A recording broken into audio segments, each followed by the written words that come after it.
This is Retro Sports Radio. Visit RetroSeasons.com for more sports history. The Los Angeles Angels faced the Baltimore Orioles at Memorial Stadium for opening day on Tuesday, April 11th, 1961. Los Angeles was managed by Bill Rigney. This was the first ever regular season game for the Angels franchise, having entered the league as an expansion team in 1961, along with a new Washington Senators team. The Orioles were managed by Paul Richards in his 7th year as skipper for the O's. His first 5 seasons were mediocre at best, but 1960 showed promise as the Orioles won 89 games and finished in second place for the first time since 1944, when they were still known as the St. Louis Browns. This audio recording is from the Angels radio broadcast featuring announcers Bob Kelly, Steve Bailey, and Don Wells.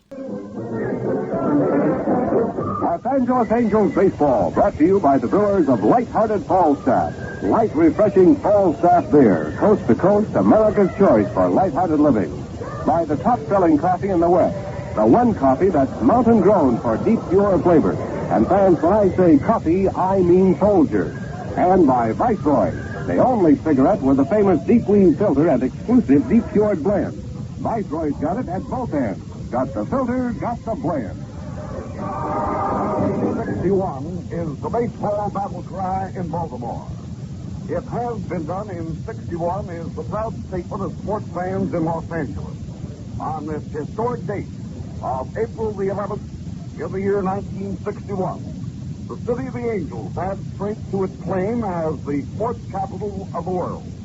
Baseball players whose uniforms are lettered Los Angeles play their first championship game in the American League. Good morning, everybody. This is Bob Kelly, who, along with Don Wells and Steve Bailey, will radio broadcast all and telecast many of the Los Angeles Angels American League games. Today, the Angels open the 1961 season here in Baltimore's Municipal Stadium against the Baltimore Orioles. The Orioles today have the old hometown decked out in all manner of bunting and banners, exhorting last year's second-place birds to do themselves one better this season. Fan response here in Baltimore is somewhat reminiscent of the fan support the football Baltimore Colts receive at this very same stadium. And I'm sure that you Ram fans who have watched Ram Colt games here on television are well familiar with what some of us have called the world's only outdoor insane asylum. This town is really for the birds. Thousands of bumper stickers printed in English, Polish, Italian, Hebrew, and Russian have been reminding the populace for weeks that it can be done in 61.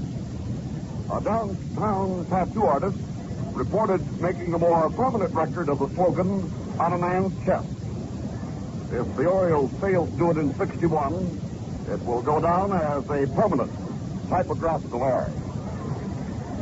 The managers Bill Rigney of the Angels and Paul Richards of the Orioles are meeting with the umpires at home plate. The umpires will be seated behind the plate, running at the first base, right at second, and Schwartz at third. And now the lineups and the batting orders for this afternoon's ball game. For the Los Angeles Angels, Eddie Yost at third base leads off. Yost, who batted .260 last season. Ken Aspromonte at second base. He was Cleveland's regular second baseman last season and batted .288 for the time. Albie Pearson in right field. His last year's batting average, .244. Ted Kluszewski, drafted from the Chicago White Sox, where he hit .293 last year. Big Blue playing first base and batting cleanup for the Angels. Bob Cerv of the New York Yankees, where he batted .253 last season, will be in left field and bat fifth. That is somewhat of a deviation from the Angels' batting order during the spring exhibition games, where Cerv in every game that he played, and he started most of them, batted in the number 3 spot. He bats fifth today.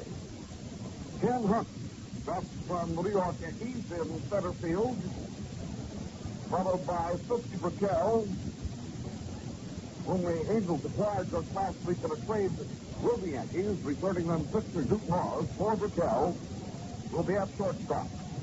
50 staying here and playing today, despite the fact that just 2 nights ago, his father, Fritz Brickell Sr., a former big league ball player, died suddenly of a heart attack.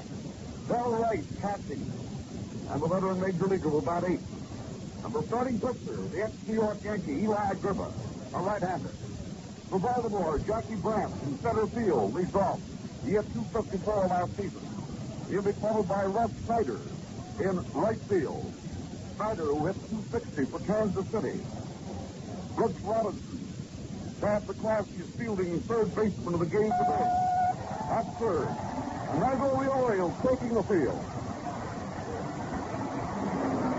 After Robinson got a Jim Jones, he was first. Gus Triando's catching. Dean Stevens at left field. Ron Hansen shortstop. Miles Brady second base, and right-hander Milt Pappas, the 15-game winner last season, will be Baltimore's starting pitcher. So again, welcome to the opening game of Angels baseball, coming your way with the best wishes of America's premium quality beer, Fall Staff. The light, refreshing beer that brings you Los Angeles Angels baseball all through the season. So follow baseball with us for the lighthearted fun of it, and enjoy a good cold Fall Staff for the lighthearted flavor of it. Brisk as a lively breeze like we have here today. Racing is cool mountain air. That lighthearted Fall Staff flavor is positively, definitely, uniquely premium quality. So enjoy light, refreshing Fall Staff today. There's light-hearted living in light-hearted Fall Staff. Nice, refreshing Fall Staff beer where America plays. The man you hear, light, refreshing Fall Staff beer. There's light-hearted living in light-hearted Fall Staff, America's premium quality beer. This broadcast is authorized under broadcasting rights granted by the Los Angeles Angels Baseball Club solely for the entertainment of our listening audience. Any publication, rebroadcast, or other use of the descriptions and accounts of this game without the written permission of the Los Angeles Angels is prohibited. Now, ladies and gentlemen, it is my great pleasure indeed to bring in my broadcasting colleague on all the Angel broadcasts and telecasts this year, a fellow who returns to his native California after distinguishing himself as a broadcaster in the White Sox for the last 8 seasons. Don Wells, and Don, on behalf of all of us, a lot of good luck to you. Well, the same to you, Cal, and to Steve, and let's get things underway in a successful way today here at Memorial Stadium in Baltimore as Eddie Yo steps in against the Baltimore right-hander, Milt Pappas. The weather picture today, it's a partly cloudy day. We have a terrific wind blowing in from the left field corner toward right. The wind up the first pitch of the season, and it's a strike right down the middle. Bullseye by Pappas with that fastball. And these fans here, as rabid as they are, they will ride with every pitch today. This place is slowly but surely filling up. Here's the windup and the motion, the curveball up a bit too high to make it 1 ball and 1 strike. The on-deck man, Ken Asprobati, then the right fielder, Albie Pearson for our Angels here in the first inning. Seating capacity of 50,000 here. They shoot between 30 and 40 today. It's swinging a high fly ball, shallow left center field, going out for it. Ronnie Hansen under it now. The shortstop there makes the catch. Out about 25 or 30 feet on the edge of the outfield grass. So Yost pops up. And that is the first out. Here is second baseman Ken Asprobati. Brooks Robinson at third. Ronnie Hansen at short. Marv Breeding at second. Big Jim Gentile is at first. The outfield, Stevens in left, Jackie Brandt in center, and Snyder is in right. Gus Triando's back at the plate. Milt Pappas ready now to concentrate on Ken Asprobati. 1 out, none on. They pitch, check swing. Bounced it foul to the right side of the plate, strike 1. The outfielders take Stevens out in left field. They're Jackie Brandt in center. They won't have to play too deep out here with that strong wind. As I mentioned, it's blowing from the left field corner toward right. During batting practice, the big guys like Bob Cerv and Gus Triando's hit a lot of fly balls out there. Didn't go anywhere. It's a swing and a foul. Throwing going up into the upper deck. This ballpark, except for some seats that are located right in under the upper deck, everything is totally unprotected here. No roof on the stadium. It is a horseshoe stadium, and it's 309 feet down the right field line and the left field line, but it is mammoth everywhere else. 410 feet to straightaway center field. It's a good park for pitchers if you can keep them from pulling the ball. And the curveball low down in the dirt to make it 1 ball and 2 strikes. So it is opening day in Baltimore. The Angels batting here against Milt Pappas. Milt taking a little extra time. The temperature reading is in the 50s today, but no try to rain. And the fastball cut on. Here's another foul. Lifted off back of the plate. The wind blows this one back up on the screen. Gus Triando's masked off, spun around, took a look at it. And it's still 1 ball and 2 strikes. Stevens, the plate umpire. Larry Knapp at first. John Rice at second. And Schwartz is the umpire at third. The mayor of Baltimore, Mayor Grady, is on a Caribbean cruise, so he was not present for the opening day ceremonies today. And the first ball was thrown out by Philip Goodman, the president of the city council and acting mayor. And that ball then was in turn turned over to Gene Autry. As a very precious memento of the 61 American League season. And a swing and a foul off the end of the bat past Albie Pearson here on the right side, who was in the on-deck circle. And it's still 1 ball and 2 strikes. The Minnesota Twins and the New York Yankees, their game underway at New York. Pete Ramos on the mound for Minnesota. Whitey Ford, the left-hander for New York. Cleveland and Detroit, no score at the end of 1. Jim Perry pitching for the Indians. Jim Bunning for Detroit. Kansas City and Boston underway at Fenway Park. Ray Herbert for Kansas City. Bill Monduquette pitching for the Boston Red Sox. Here's the 2-strike delivery coming in now, and he curved him up a bit high. Quick curve, and it's ball 2 and strike 2. Suited out to our right here in the executive box, Lee McPhail of the Orioles, their general manager. Here's the 2-2 delivery coming in now, and strike 3 ball. Milt Pappas started a pitch right at the letters, and Aspermati is called out on strikes. Now the right fielder, little guy, played in this ballpark on many occasions, Albie Pearson. Seated with Lee McPhail to our right is the manager of the Chicago White Sox, Al Lopez. We all went over to see the White Sox opener, the presidential opener, with the new Washington Senators yesterday, and that produced a lot of excitement, a good ball game. Here's the windup and the pitch on the way to Albie. Up 2 hot to him for ball 1. Brooks Robinson moves in a couple of steps at third. Guard against that bunt. Stevens plays the very shallow left field straight away. Jackie Brandt off toward right center and not too deep. Russ Snyder, however, is set deep and near the foul line in right field. Here's the 1-0 pitch now. Down too low, just below the knees. Inside for ball 2, and it's 2 balls and no strikes. Pappas usually is the type of pitcher who doesn't get underway very strong in the spring. But then he really comes on, as he did last year in winning 15 games. 2-0 pitch. Down too low to him. Ball 3, and it's 3-0. 3-0 count on Albie.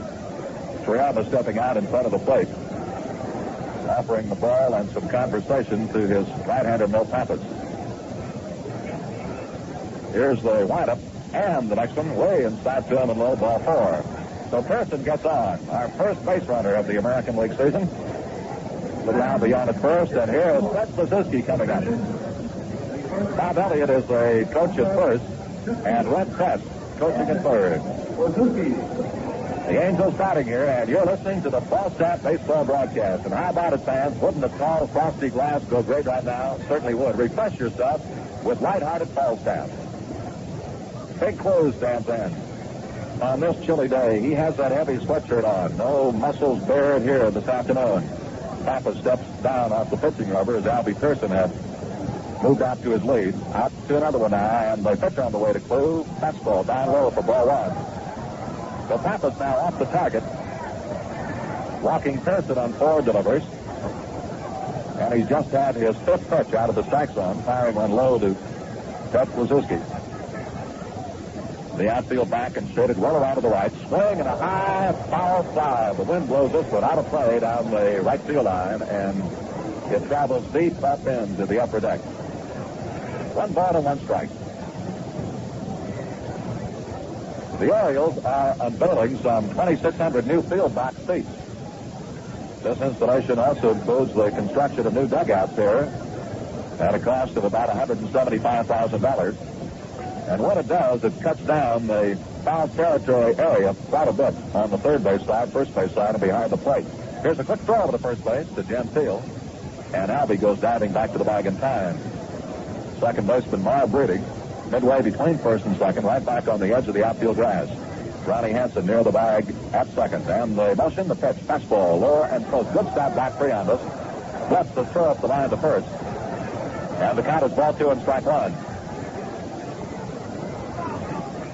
Beautifully landscaped area out in center field near the giant scoreboard there, which is off toward right center. Ballpark is located in a residential area. Here's the stretch again, and they pitch to Kluszewski. It's swaying a long, folks. Stay fair. Out there it is. Goodbye. Baseball. Kluszewski gets one.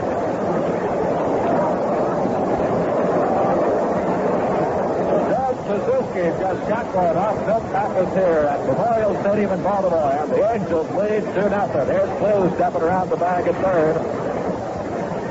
Coming on down the line, in to score, and the Angels are out in front 2-0. 309 feet down the line, and that ball with the wind bending it toward the foul pole stayed fair by about 10 or 15 feet and went about 25 rows deep into the open bleacher area out in right field. So the Angels jump out to a 2-0 lead. Here's left fielder Bob Cerv, big right-handed hitter, and the pitch on the way. Fastball right at the knee, strike call. So Kluszewski cuts one out of here, and the Angels lead 2-0. Albie Pearson came in to score with a base on balls with 2 out. Next pitch swung on a tremendous high fly ball deep out in right center, turning his back on it. Jackie Pratt, you can kiss it goodbye. Home run by Bob Cerv.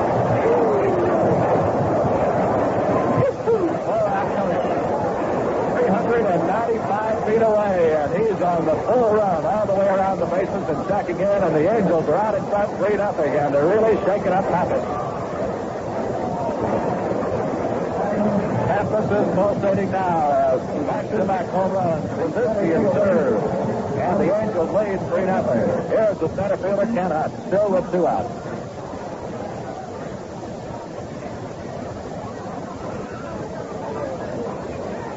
What a tremendous beginning here in the first inning. The Angels out in front 3-0, and the curveball broke down too low to him for ball 1. Ken, the right-handed batting center fielder, 300, almost 400 feet away on that tremendous drive by Bob Cerv. The motion and the pitch. Slider right there at the knee. Strike. To make it 1 ball and 1 strike. So wildness on the part of Pappas has cost him. Here's the next delivery. In too tight at the knees. 12-2, and it's 2-1. And he is getting behind here in his count to Ken Hunt.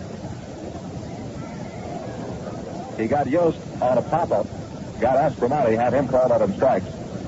But then he walked Albie Pearson. That opened the floodgates. And the pitch outside. Ball 3, and it's 3-1. We're shaking up the Baltimore bullpen. They have a right-handed throwing out there. Way beyond the 390-foot mark, past the wire fence that borders the outfield. That is about a 7 or 8 foot wire fence. Here's the 3-1 pitch coming in now, and it's outside to him, ball 4, so Hunt gets on. That is the fellow throwing out there in the bullpen is John Pappas. He is the right-hander they just signed.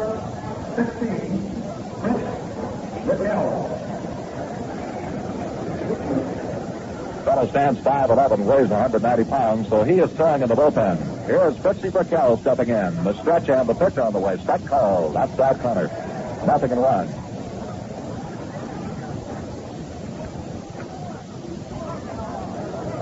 Pappas' contract has been purchased outright from the Little Rock Club of the Southern Association, effective immediately, so that makes him eligible to participate in today's game. Here's the stretch, the pitch. In too close to Fritz. Little right-handed batter, and the count is 1 ball and 1 strike.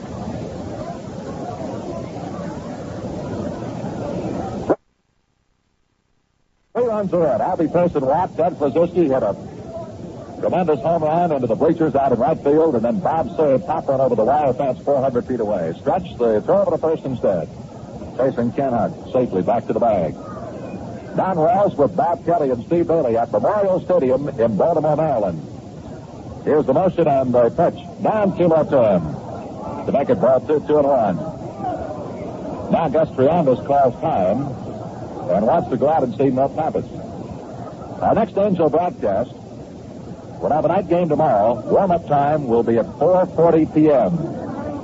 Game on KMPC and the Angel Radio Network and on KHJ-TV Channel 9.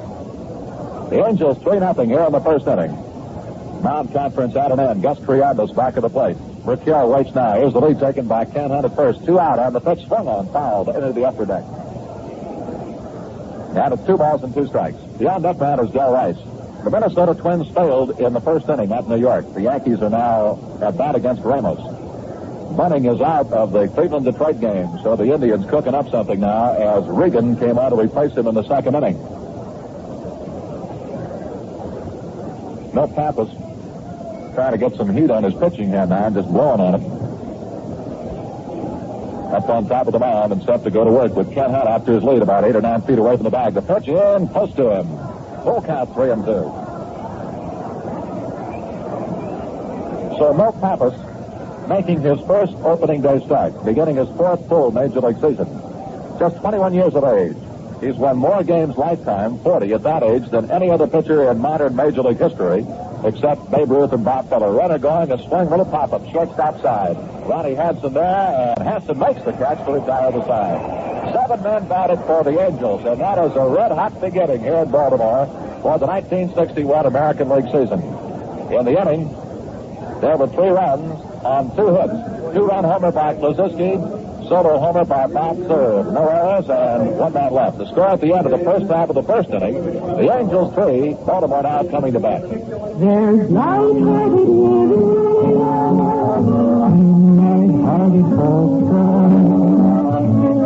Light, refreshing fall staff beer.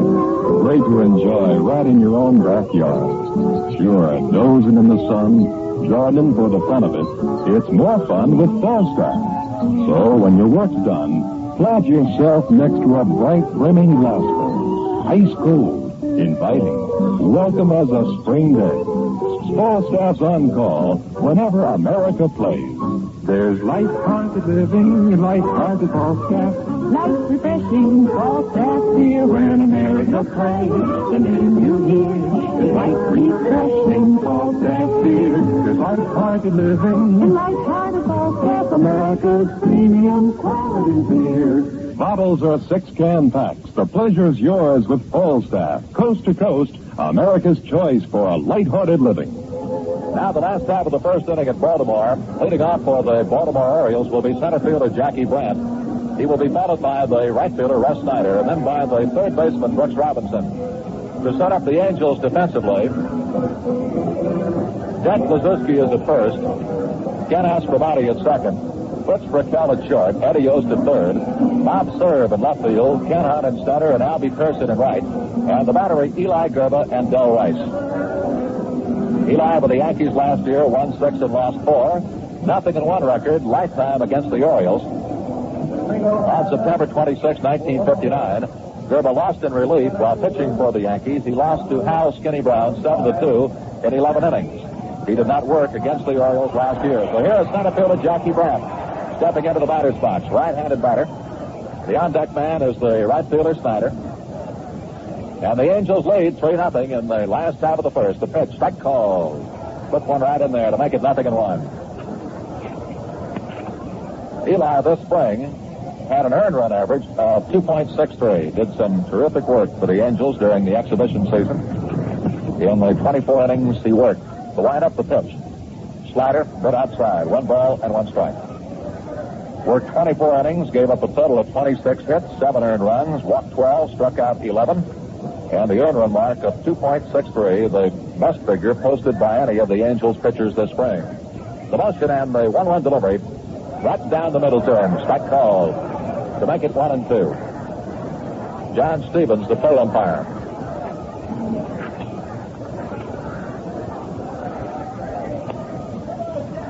So Eli has the honor here of being the first Angels pitcher.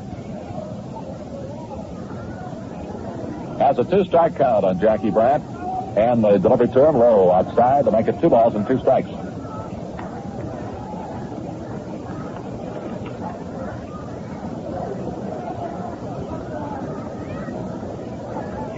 The Orioles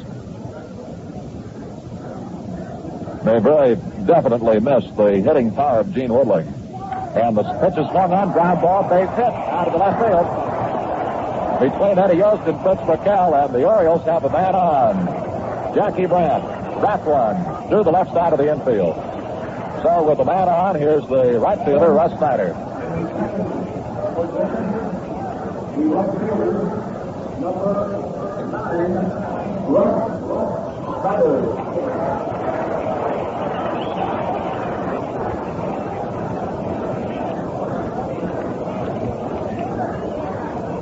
Snyder, a left-handed hitter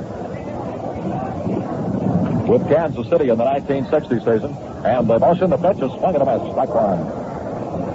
Landing fastball by Grba. Snyder hit 260 with the Kansas City A's last year. Hit 313 with them in 1959. He has tremendous speed, good throwing arm, and the ability to hit sharp line drives to all corners of the field. Here's the motion and the let-up pitch to him, low and outside, to make it 1 ball and 1 strike. Russ was originally a product of the Yankee farm system, and he found his way to the Kansas City team in one of the many player transactions between the two clubs.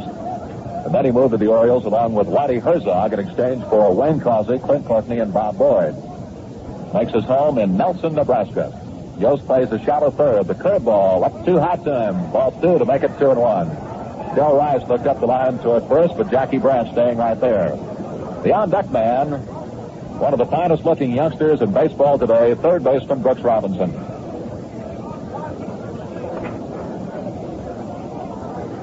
Not only great defensively, but he is a tough man to deal with at the plate. Ball 2 and strike 1. Nobody out. Angels lead 3-0, last half of the first. Stretch taken by Grba, and the pitch swung on, ground ball off of the second base side. Aspromatti goes to second for 1, no relay to first. So the force play is made on the ground ball by Russ Snyder. Aspromatti came up with that ball, made the toss to Fritz Brickell. Brickell, with the speed of Snyder, didn't chance to throw back to first. And with 1 out, and a runner at first, here's third baseman Brooks Robinson. Listen to the welcome this youngster gets. Snyder is on a fielder's choice. 1 down, last half of the first inning. The Angels out in front 3-0. And the motion and the pitch. Good curveball for a strike.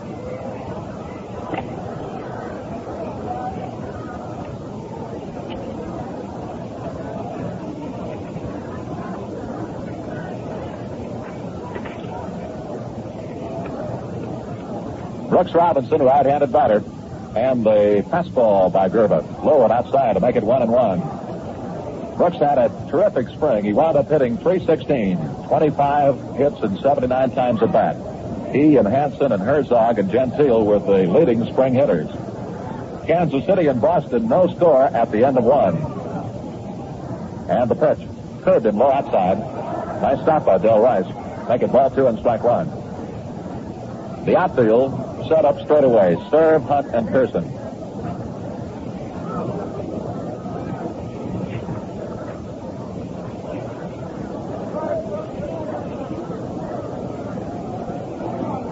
Robinson wound up hitting .294 with the Orioles last year. 88 RBIs. And the delivery to him, a swing and a ground ball down to short. Brickell over to Aspromatti for 1. Relay to first. They got it in plenty of time. So the infield backs up Eli Grba with a double play as Eli got Robinson to bounce one right after shortstop Fritz Brickell. 6-4-3 to do it. The Baltimore Stereo in the first inning, no runs, 1 hit, no errors, and with the twin killing, nobody left. So that is the first double play of the American League season for the Angels. The score at the end of 1, Los Angeles Angels 3, the Baltimore Orioles nothing. This is Paul Richards, manager of the Baltimore Orioles. The Orioles will be at Wrigley Field in Los Angeles for a 3-game series beginning Tuesday night, May 3rd. You'll be seeing such stars as Brooks Robinson, Chuck Estrada, Gus Triandos, Ron Hansen, and many others. Remember, the Angels meet the Orioles in a 3-game series at Wrigley Field beginning Tuesday night, May 3rd. Well, thank you very much, Paul. And friends, a reminder that the ticket office at comfortable Wrigley Field is open daily to serve you on a personal basis. The genial ticket manager, Billy Jordan, and his fine staff are there from 9:30 in the morning until 5:30 in the evening. And you telephone Adams 2-4761 for ticket information or stop in for your seat selections at easy-to-reach Wrigley Field.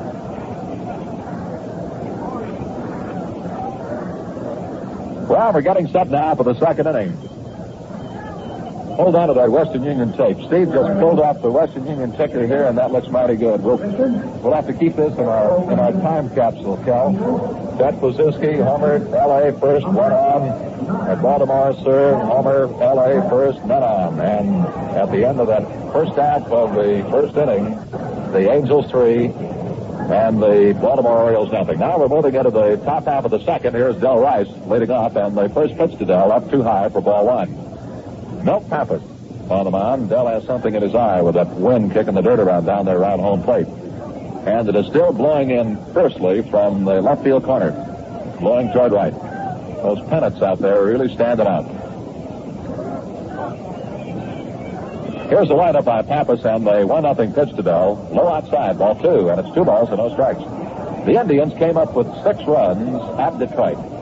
They knocked out Jim Bunning, the starter, and it's Cleveland 6, Detroit nothing. The Tigers batting and facing Jim Perry in the last half of the second. Here's the 2-0 pitch, and it's outside at the waist, ball 3, 3-0. Activity again in the Baltimore bullpen.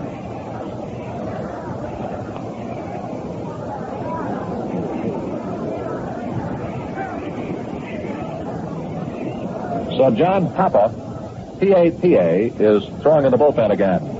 And the delivery down too low, ball 4. Rice gets on with the third walk issued by Pappas in less than 2 innings. Coming up now will be the Angel pitcher. Here comes Eli, gingerly stepping up the steps there, the dugout off on the first base side where the Angels are located, and moving out toward the plate. Our part of the fight for mental health is to understand. For a free booklet, How to Deal with Your Tensions, write Better Health, Box 3000, New York 1, New York. Eli Grba steps in now with a runner at first base and nobody out. Second inning. Angels lead 3-0. Here's the stretch taken by Pappas. They look for the sacrifice, but the pitch low and close, ball 1. So Pappas still off the target. Well, it's a chilly day in Baltimore, but it got hot in a hurry there in the first inning. With a walk to Pearson, the 2-run homer by Kluszewski, and the long poke with the bases empty by Bob Cerv. Stretch again, and the delivery on the way. Strike call to make it 1-1. Here they expected between 30 and 40,000 people today, and from the looks of things, they just about realized that estimate. Here's the 1-1 pitch, and it's bunted out in front of the plate. Going for it, Triandas goes to second, got him at second base. Grba safe at first, no throw made. So the sacrifice failed. Eli had that pitch bunted out just in front of the plate and on the first base side by a couple of feet. And Gus Triandas, great, quick, agile receiver he is despite his size, grabbed that ball and whipped it through to the shortstop, Ronnie Hansen, to get the force out on Del Rice riding in. So Grba on a fielder's choice. Now with 1 out, here's the third baseman, Eddie Yost. Eddie started things off by popping out to Hansen in the first inning.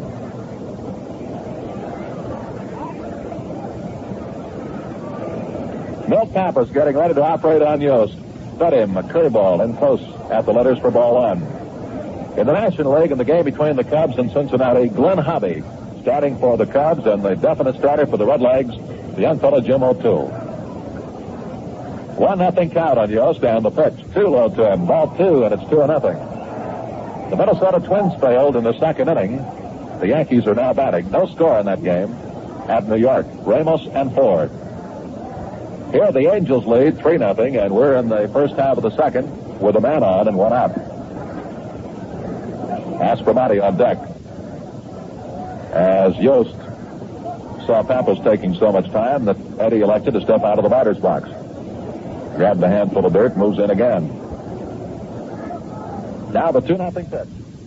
Up too hot to him, ball 3, and it's 3-0. If Yost manages to get on with a walk, knowing Paul Richards' usual pattern, he will probably be out there in a hurry, or have Lumen Harris out there to see Pappas. And the pitch is strike call to make it 3-1. Of course, that thought is going through young Moulton's mind right now, too. He doesn't want to see the man from Waxahachie, Texas, come out there either in person or send out one of his representatives. So the stretch and the 3-1 delivery into Tatum, and it's ball 4. So that puts 2 men on.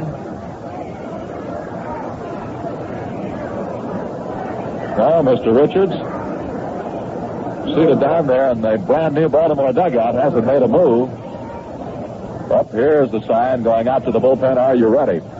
This is made by Lumen Harris. He takes his cap off and he signals out to the bullpen to Harry Burkeen that if he thinks that pitcher throwing in the bullpen is ready, that, well, if he has trouble here with Aspromonte, they'll have Pappas out in a hurry. Runners at first and second, and the pitch to Kent up too high for ball 1. 1-0 count now. Angels lead 3-0 and a chance to get some more. Eli Grba is on at second base. Eddie Yost is at first.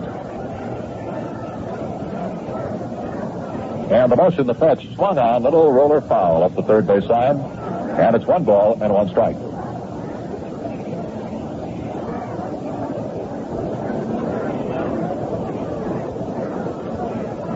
So in less than 2 innings, in an inning and a third, Pappas has given up 4 walks, only 2 hits. But what beautiful sights they were, both home runs. Here's the stretch again by Pappas, and the Oriole right-hander changed up on him and got it way up high for ball 2, and it's 2-1. 2-1 count on Ken Aspromonte. Ken was called out on strikes in the first inning. On deck, Albie Pearson. Here's that stretch again, and the delivery coming in now. A fastball swung on backward out. Look out there. Play those carom shots up here, boys. You need those plastic helmet liners, I'll tell you. That one came in and ricocheted off both sections of glass lining our booth and passed over Dick Nelson's head and went right back out of the ballpark. Like a giant pinball machine. 2 balls and 2 strikes on Ken Aspromonte. Pappas goes to the stretch again, and the pitch. Check swing, bloops one down the first base side foul and away from Jim Gentile. Ken Aspromonte checked his swing on a high delivery to him, and he blooped one down the line.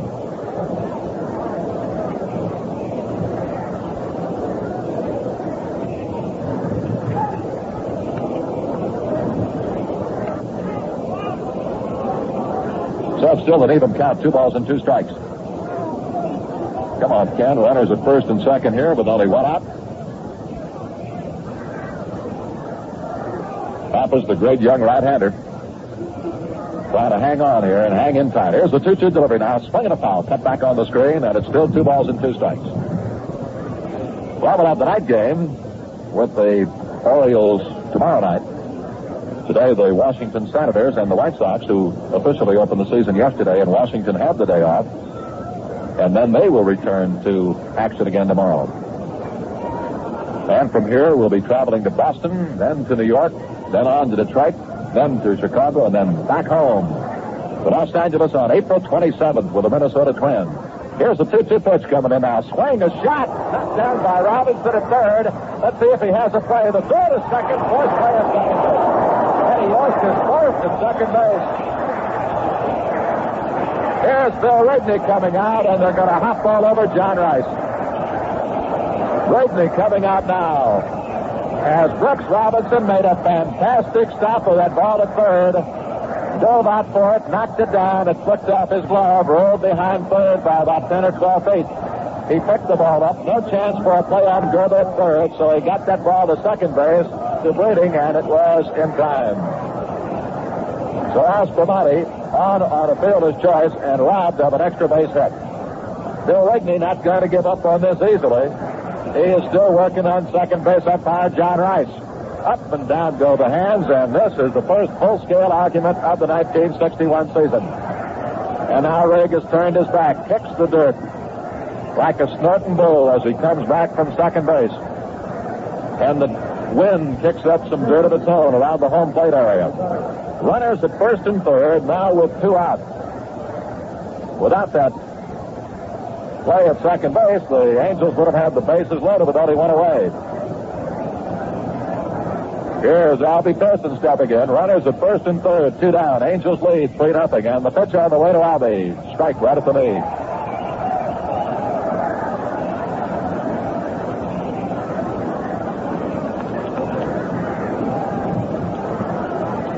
So Brooks Robinson turns in fantastic play number 1. And the motion, the pitch. Curve, strike call over the inside edge of the plate to make it 0-2.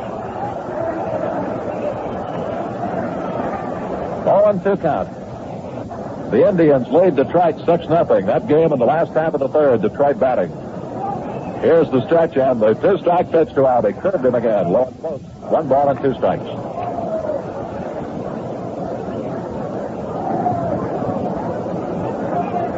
Runners at first and third. Aspromati is on at first. Eli Grba, the pitcher, around here third. Stretch again. Pappas delivers, and Pearson takes down low. Ball 2. Fastball by Pappas. 2 balls and 2 strikes. Now they have 2 pitchers throwing in the bullpen for the Orioles, a pair of right-handers. Here's the motion again, and the delivery. Pearson swings, line drive, base hit, left center field. Grba comes in with a 4th run. Kid Aspromati holds at second base, and the mighty Albie Pearson shoots a line drive for a base hit to right center field. Let's pause now for station identification. This is the Golden West Radio Network. This is KMPC, Los Angeles, modern radio, action radio. And this is Johnny Grant reminding you there's always plenty of action on the Freeway Club every afternoon on KMPC, 710 on everybody's dial. Well, the coach, Lumen Harris of the Orioles, has come up to the mound. And this will be all for Milt Pappas.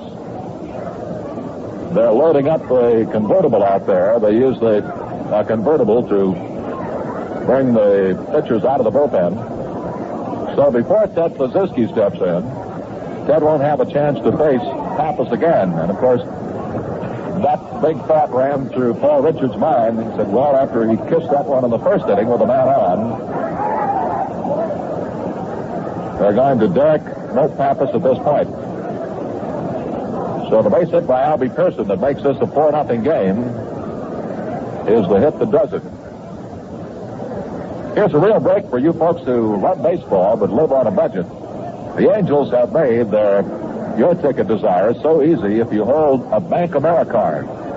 All you have to do is use your Bank Americard for Angels season tickets, the Daylight 21 and the Weekender, for advanced block orders. And never before could you enjoy Major League Baseball relaxed in a choice seat in easy-to-reach Wrigley Field and pay for it later direct to your Bank of America. Remember, the Angels open their home season Thursday afternoon, April 27th, against the Minnesota Twins in the American League's history-making opener in Los Angeles. So now's the time to use this convenient, easy-to-pay method for exciting baseball this summer. Telephone, write, or visit Wrigley Field now for tickets that ensure seeing the game's greatest stars right there. The address, 435 East 42nd Place. The telephone number, Adams 24761. Come in, Cal.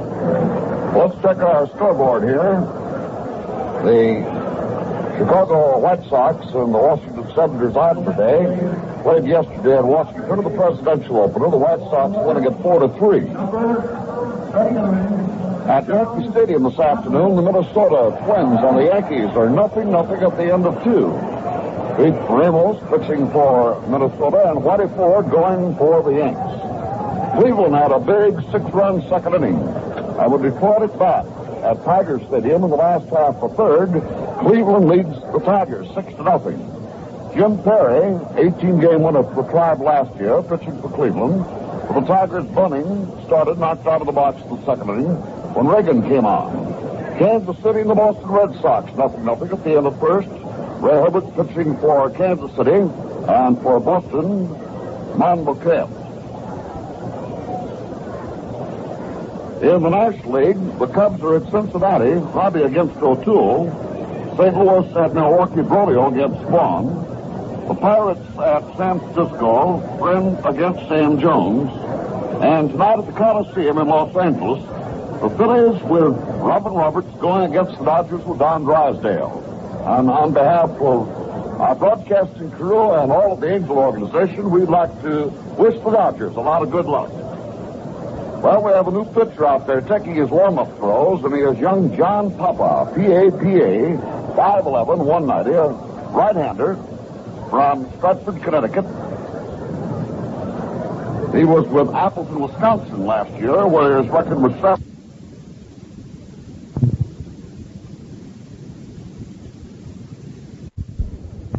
He was with Appleton, Wisconsin last year, where his record was 7-6. During spring training, he was 1-2, working 24 innings, giving up 23 hits, 14 runs, 11 earned runs, walked 17, and fanned 7. So he's coming up here with the Angels leading 4-0 at the top of the second. As for money on second, Pearson on first, and Big Clue, who had a home run, a 2-run job in the first inning, up here and again down. John Papa is just 21 years of age. Little right-hander and set to go to work on Ted Kluszewski. Bob Cerv on deck. Runners at first and second, and with 2 out, curveball in, too close to him. Ted wheeled away from it, and it's ball 1. So from Pappas to Papa. The Orioles roster is already 2 below the opening day 28-player maximum. So as a result, they have retained this 21-year-old. Very impressive this spring. Won 7 and lost 6 in Class B ball in 1960. He takes the stretch. 1-0 pitch. Clue looks at a curve, low and close. Let up on that pitch, and it's ball 2, 2-0. The Angels lead 4-0, and the run driven in by the little guy. Potent guy here in this one in the early innings. Albie Pearson. He walked in the first and scored a run. Singled to drive in a run here in the second. Ken Aspromonte is on at second base. Albie away to his lead at first. Papa's gone 2-0 on Kluszewski. And the motion, the pitch. Fastball, swing and a miss. Boom, he had that one in there before you knew it. And the count is 2-1. Paul Richards said down in his office earlier when we all went in to visit him that he had done quite a bit in completely changing around Papa's pitching style this spring. Try to help him tremendously in his pitching rhythm and also in his leverage. And he said there's one thing about his fastball. He said he doesn't appear to be overpoweringly fast, but that fastball does something. Did plenty there as Kluszewski waved at it. Here's the stretch for the 2-1 delivery now. Swing, and there's a long, long poke. Goodbye, baseball. It is way out there. Gone.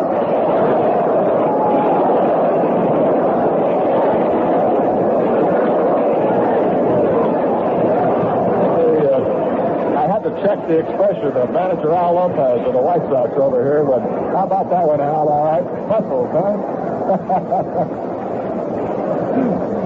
Al said earlier, he said it must be the fact that he's wearing that sweatshirt. He's not wearing those. He said if he had those muscles showing, what would he do? A tremendous poke out of here. A 3-run homer by Kluszewski, and the Angels lead 7-0. Aspromonte came in. Albie Pearson checked in. Kluszewski with back-to-back homers. 5 RBIs for Ted. He's putting on a one-man performance here for all of the fans. Here's Bob Cerv, a swing and a foul back on the screen, strike 1. And not too many smiling faces at Memorial Stadium in Baltimore. 3 runs in the first inning, 4 more here in the second. That is only the 4th Angel hit, but of the 4, 3 had been home runs. Bob Cerv hit a long job in the first inning, and the motion, look out, Bob, high and close to him, and it's 1 ball and 1 strike.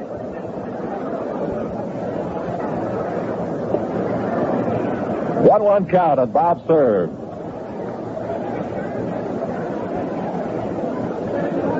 What a day for Clue. Here's the 1-1 delivery now. Swing, a shot foul into the upper deck down the right field line, right down one of the exit holes up there, and it's 1 ball and 2 strikes. In the National League in the St. Louis-Milwaukee game at County Stadium in Milwaukee, Ernie Broglio pitching for St. Louis, Warren Spahn for the Milwaukee Braves. 2 o'clock temperature reading, 51 degrees. And they're clocking some good strong winds. We have made reference to them a number of times. Here's the motion, and the two-strike pitch. Right up on it. Swung and missed. Strike three. Bob Cerv, fooled on that changeup by Pappas, strikes out to retire the side, but Kluszewski gave Pappas a good major league indoctrination lesson there with that long three-run homer. So in the second inning, 4 runs check in on a total of 2 hits. 2 walks in the inning. There were no errors. And with that home run by Kluszewski, nobody left. The score at the end of the first half of the second are Angels 7, Baltimore nothing. Say, you fans who enjoyed the great Pacific Coast League games at Wrigley Field will be seeing some familiar faces in the 61 Angels lineup. Grba, Bilko, Aspromati, they were outstanding players in the OPCL. Make it a point to give the Angels your support throughout the season. Our own Southern California team, presented on radio and TV by Lighthearted Full-Staff Beer. Brisk, refreshing as a cool sea breeze. Our favorite coast to coast. Wherever America plays. Have a Full-Staff. There's light-hearted living and light-hearted Falstaff. Light refreshing Falstaff beer when America plays. The name you hear is light refreshing Falstaff beer. There's light-hearted living and light-hearted Falstaff. America's premium quality beer. Carol and I were just discussing, we don't know if they have a tape measure long enough for that one that Klu hit. We figure it was about 440 feet away, or 450 on the fly, because it went into the bleacher area above the Baltimore bullpen, and this is well beyond the wire fence. It's 380 feet to the point where the low wire fence meets up with the brick wall that they have out there in right field. And this was well beyond that, and about 20 rows up into that section. So that was one mighty shot by Kluszewski, good for 3 more runs. The Angels lead 7-0, and here's the last half of the second coming up. First baseman Jim Gentile, guy with good power. You have to treat him with plenty of respect up there at the plate. Gus Triandos on deck, and then the left fielder Gene Stevens. Gentile, the 1960, wound up hitting .292 with this ball club, 6'4", 215 pounds, and the fastball by Grba up high and away for ball 1. 98 RBIs last year. He had 21 home runs. Cincinnati has taken a 1-0 lead over the Cubs at the end of 1. Frank Robinson homered in the first inning. Eli Grba 1-0 on Gentile, the big left-handed hitter, and the delivery to him, curve, swung on, drive, base hit out of the right field. Albie Pearson makes the pickup with this ball. Gentile is on with the second Baltimore hit.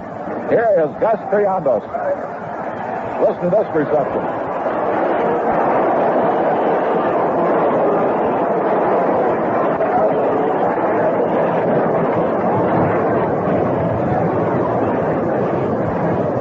Gus Triandos, 6'3", 220 pounds. With the Orioles last year, .269 batting average. 54 RBIs, 12 homers. He was handicapped with a bum hand. Bad finger. And the curveball to him. A strong long drive out into left field, but the wind holds this ball up. Bob Cerv over a couple of steps, makes the catch. You hit one up into that wind, driving in as it is from left field toward the right field corner. And those are just routine, practically routine fly balls. Any other time, had it been still out there and the sound of that one, that ball would have been gone. Without that terrific wind blowing in. Gentile on at first. Here's Gene Stevens.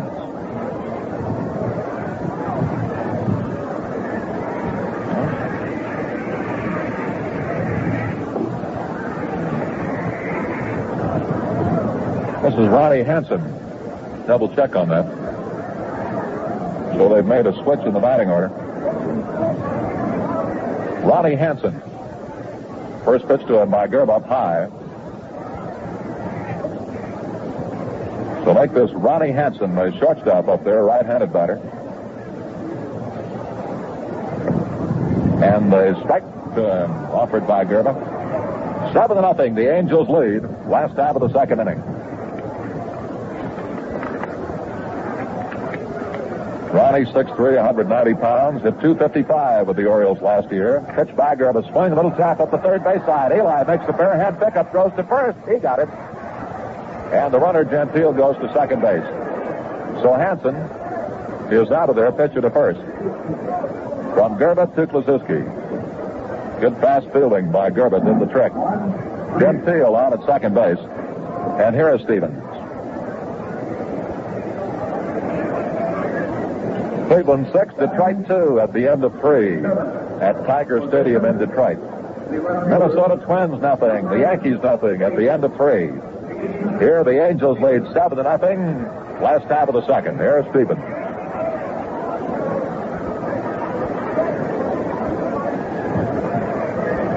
Stevens in left field today. Whitey Herzog on the injured list for the Orioles. Otherwise, he would have been on the starting lineup. Curveball by Grba, low and close.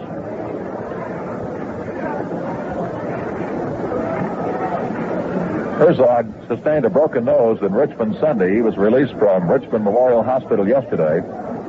He was out here at the ballpark. I saw him this morning. He expects to be able to play in about a week. And the pitch, curve swung on, fouled off to the right side of the plate. 2 out here, and a 1-1 count on the batter, Stevens. Gentile on at second.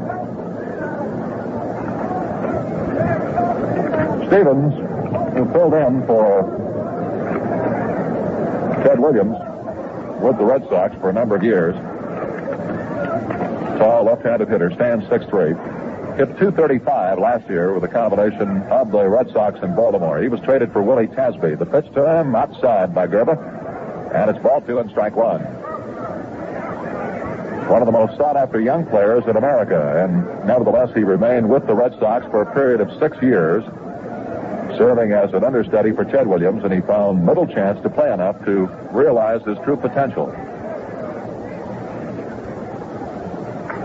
Joined the Orioles in June of last season. Stretched by Grba. They don't go for the pickoff. They delivery down too low for ball 3. Fritzy Burkell had moved in behind the base runner Gentile. But Grba instead concentrated on the batter, and it's now ball 3 and strike 1. Gina makes his home during the winter in Oklahoma City. He's one of the few players in professional baseball to have hit safely 3 times in a single inning. Really the high spot in his career to date. Pitch to him outside at the waist for ball 4. So Stevens is on with the first walk issued by Grba. Gentile is there at second base. Here's the second baseman, Marv Breeding. The second baseman, number 1, Marv Breeding. One of the factors which cannot be overlooked in the success of the 1960 Orioles was the fine all-around performance of this guy at second base. One of hitting .267, right-hander. Up here with runners at first and second and 2 out. And the pitch by Grba. Nice one. Snapped it right in there for a strike. He drove in 43 runs. Hit 3 homers. He participated in the lion's share of the record-breaking 172 double plays reeled off by the Bird infield last year. Swing on a good slider by Grba. And a miss for 2 strikes.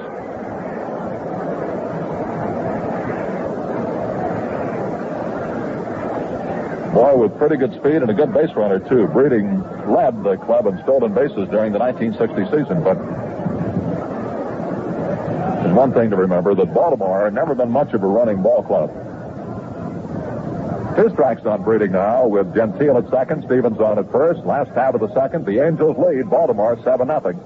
Here's the pitch on the way, and he checked his swing, took it outside, and it's 1 ball and 2 strikes.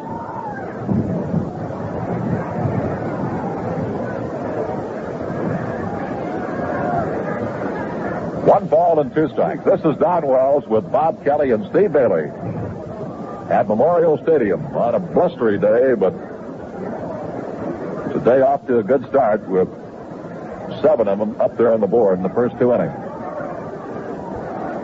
Two-strike delivery coming up now. Runners at first and second. And the fastball swung on ground ball down to short. Brickell bobbles that ball, throws to second, throws by Astronaut.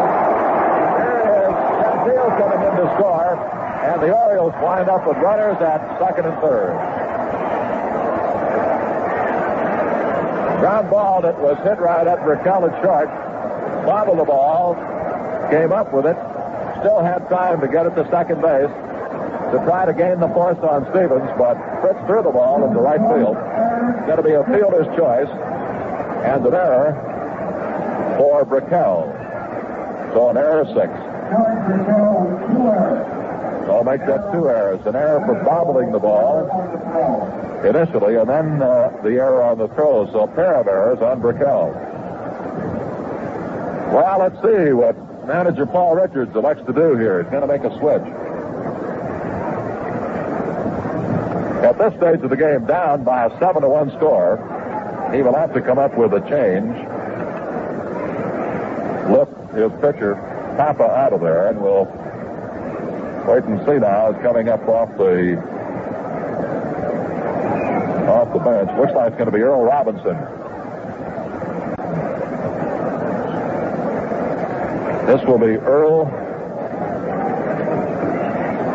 Robinson. Now, he has been recalled. It's going to be Dave Philly. Earl Robinson came out, and they called him back, and here's the great veteran, Dave Philly.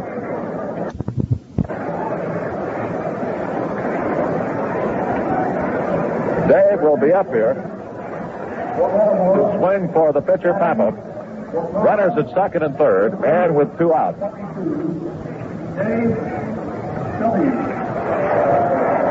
Dave Philly is switch hitter, so he will be batting left-handed against the right-hander Eli Grba.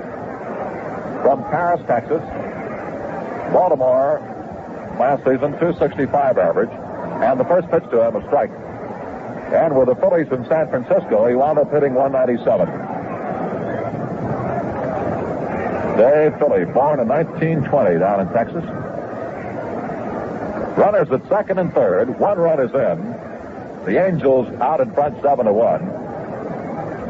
As an unearned run checked in. 2 errors charged to Brickell. First for not being able to come up with Breeding's ground ball, and then for his throw by Aspromati into right field, enabling Gentile to come in and score. Stevens on to third, Breeding at second base. 2 down, last half of the second inning. Here's the motion by Grba, and the pitch coming into Dave, a swing and a foul tip. Got a piece of it, and it's 2 strikes.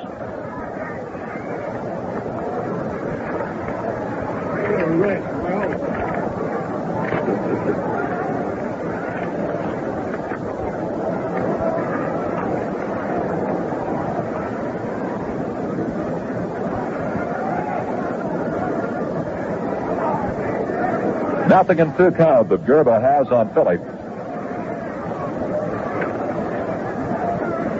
The outfield and the infield swung well around to the right. The motion, the pitch. Down too low to him. Grba thought he had him.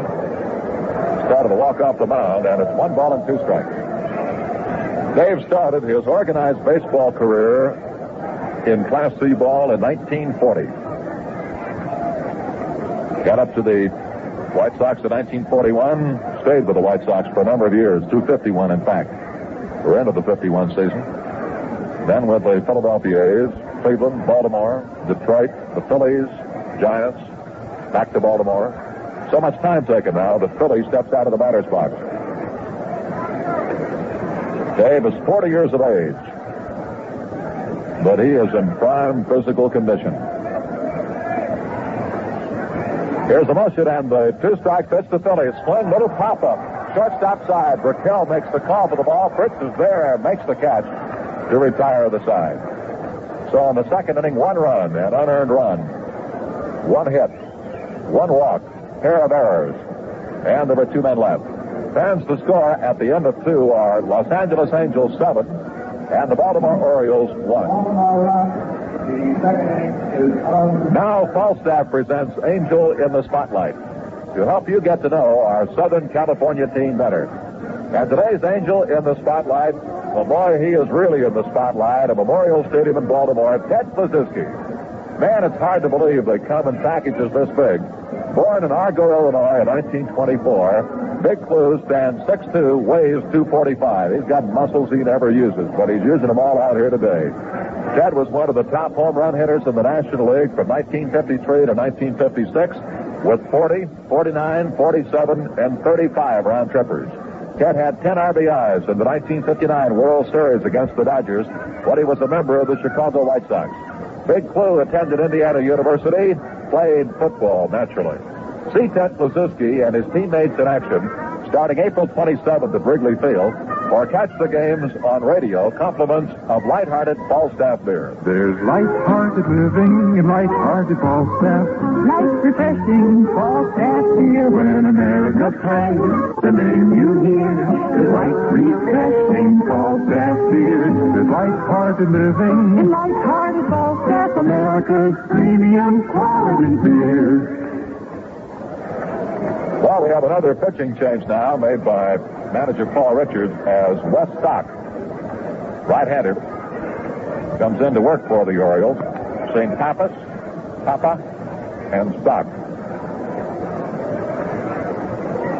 Let's pause now for station identification. This is the Golden West Radio Network. This is 50,000-watt KMPC Los Angeles, home of the Angels, and that angelic early morning disc jockey, Dick Whittingham. Is Action Radio, modern radio on KMPC 710 on everybody's dial.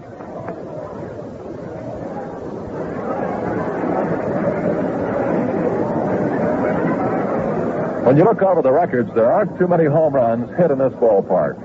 It's a tough ballpark in which to hit homers. And I think that this is probably one of the most productive days that any team has had. In fact, I would guarantee that this sets an all-time record for Memorial Stadium in first and second inning home run production. The fact that 3 been hit in the first 2 innings of today's game. 7-1 score. The Angels lead. Third inning getting underway, and Wes Stock, right-hander, faces center fielder Ken Hunt. Ken walked in the first inning. He is the 6th man of the batting order, then Brickell. And the fastball by Stock is down too low for ball 1. Stock with Baltimore last year wound up winning 2 and losing 2. He was with Miami to begin with in the 60 season. Won 8, lost 6. He has a sinking fastball. Gets it over the plate wall. Strike called outside corner. 1 ball and 1 strike.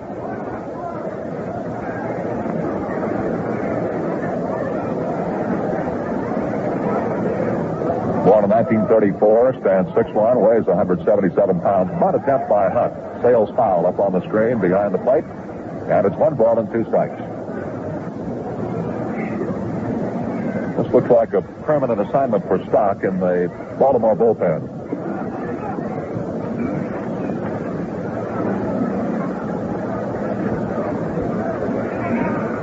The Angels lead 7-1, starting the 3rd inning. Here's the 2-strike pitch to Ken Hunt. Hit him. Got him right up on the wrist. Got him on the right wrist as he fell away from that pitch by Stock. And Hunt hit here. Gets on to start things off in the 3rd. Bob Elliott, the coach at first, comes over to check, and Ken indicates he's all right. Here's the shortstop, Fritz Brickell. That one also Nick Gus Triandos. There was one that glanced off the wrist, then the bat of Hunt. And then caught Gus Triandos just above the wrist, his bare hand. So time was taken, and Gus went out, walked around, talked to Stock for a moment, now coming back behind the plate.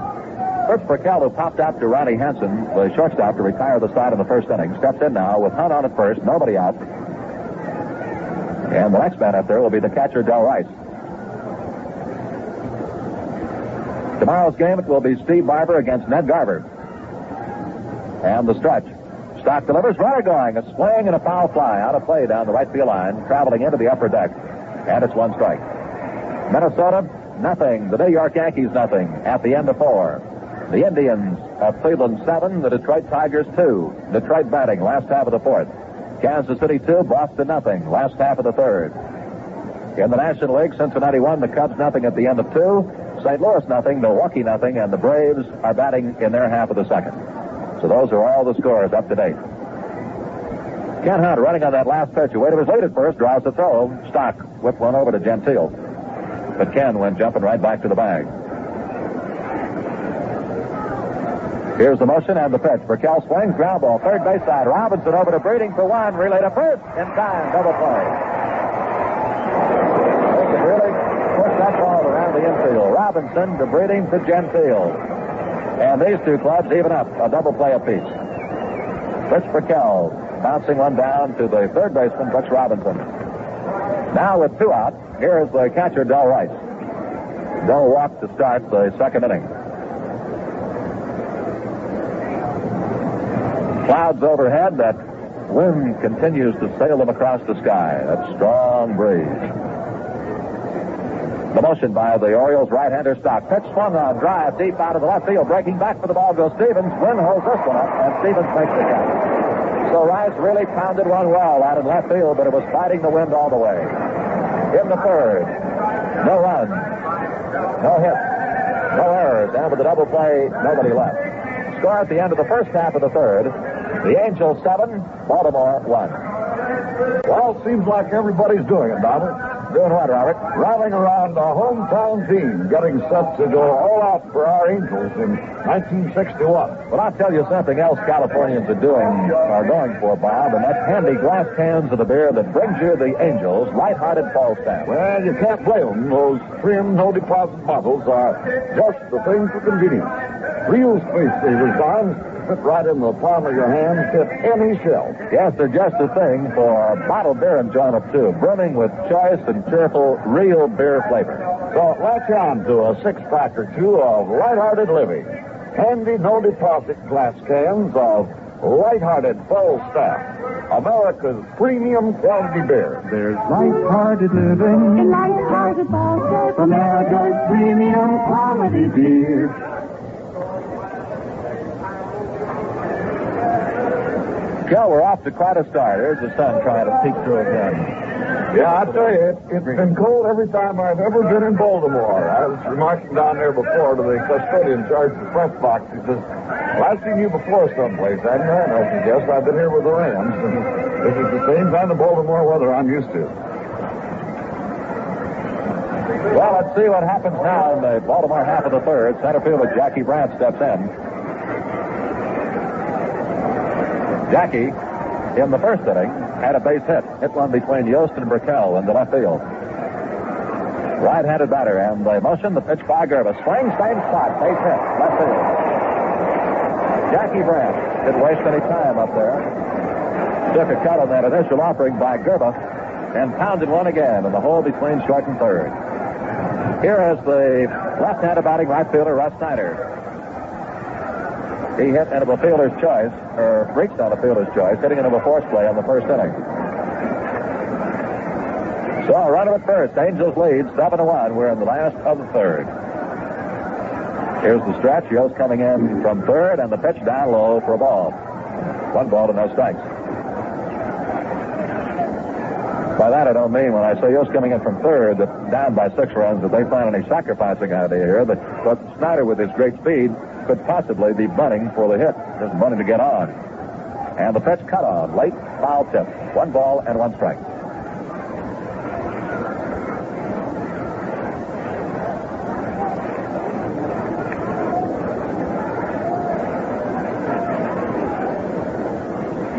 The Orioles last year finished second to the Yankees, trailed them by 8 games. And they were 2 games ahead of the third-place White Sox. Grba ready with the 1-1 delivery. Curve high and outside. And it's ball 2 and strike 1.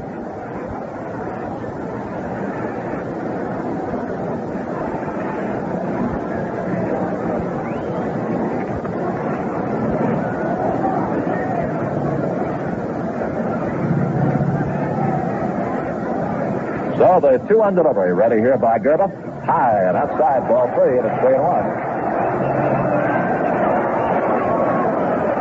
So Eli, pitching to the left-hander, Russ Snyder, having trouble with him, and Del Rice goes out to talk to Eli.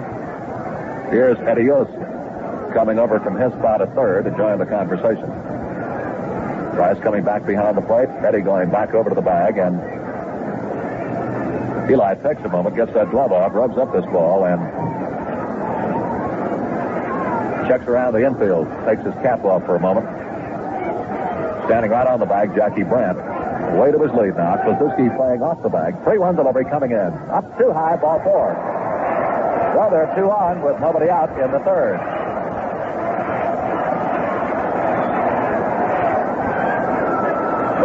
And here's Robinson. We're in the business section of the batting order now with Robinson, Gentile, and Friandos coming up in order.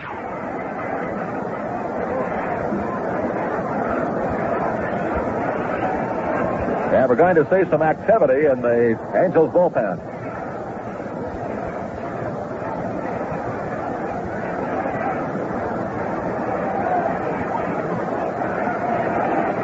Here is Brooks Robinson, right-handed batter.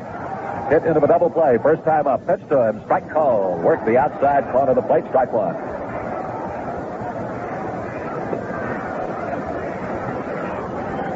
Jackie Brandt on at second base. Russ Snyder is here at first.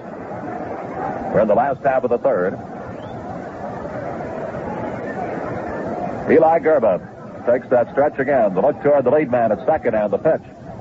Hook outside at the waist. Ball 1 and strike 1. Tex Clevenger throws for the Angels in the bullpen. Out beyond the low wire fence, 390 feet away. So Grba 1-1 on Robinson.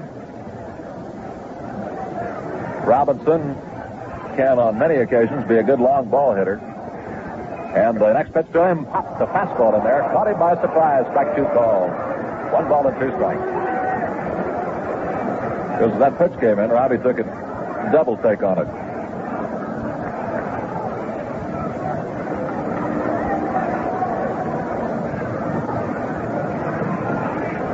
Well, Mammoth Ballpark.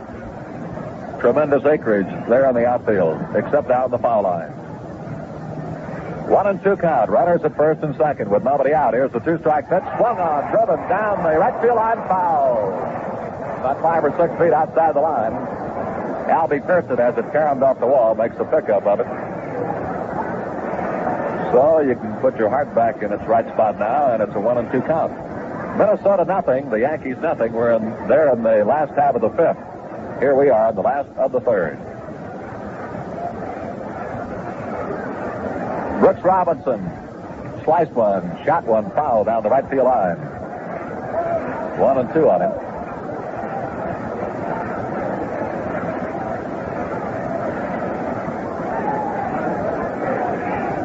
Eli getting a side from Del Rice. To look toward the lead man again, and the pitch swung on. Here's the fly ball out into right field. The wind is blowing into the foul territory, and it's going to be fouled down the right field line. Missed the foul pole by about 25 or 30 feet, dropping up into the seats. And it's still 1-2.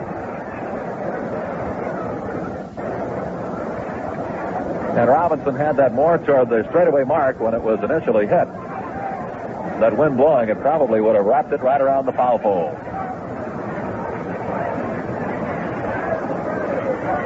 1-2 count on Brooks Robinson. He made a great play earlier on a hard smash up the third base side off the bat of Aspromani. Brandt at second. Snyder was out at first.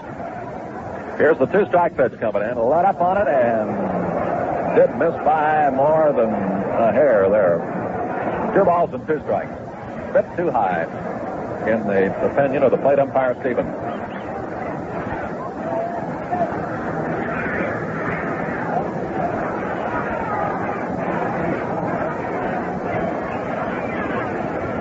Two balls and 2 strikes.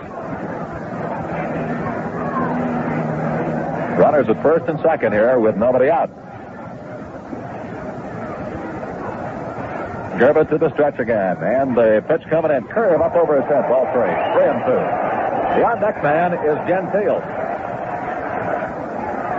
So this is a noisy point in today's game with these fans Watching Grba go to a 3-2 count on Robinson.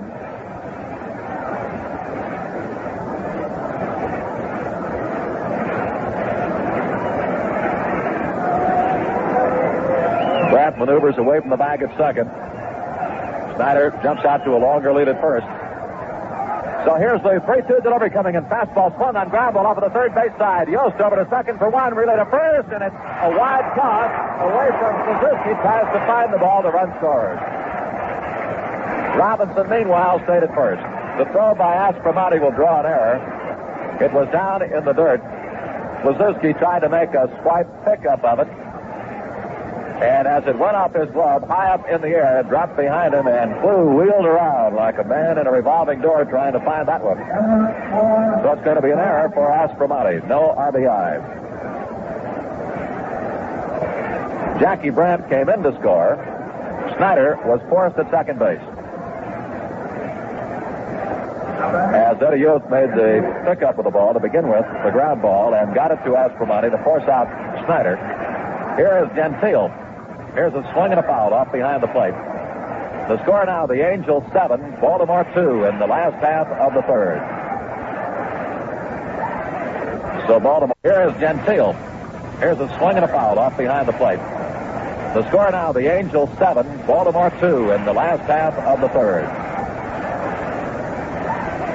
So Baltimore trying to chip away here at the Angel lead that at one time was 7-0. The Angels with 3 in the first and 4 in the second. Gentile had a base hit. Line one sharply to right field, leading off the second. One strike pitch to him. Slider by Grba, up a bit high. 1 ball and 1 strike.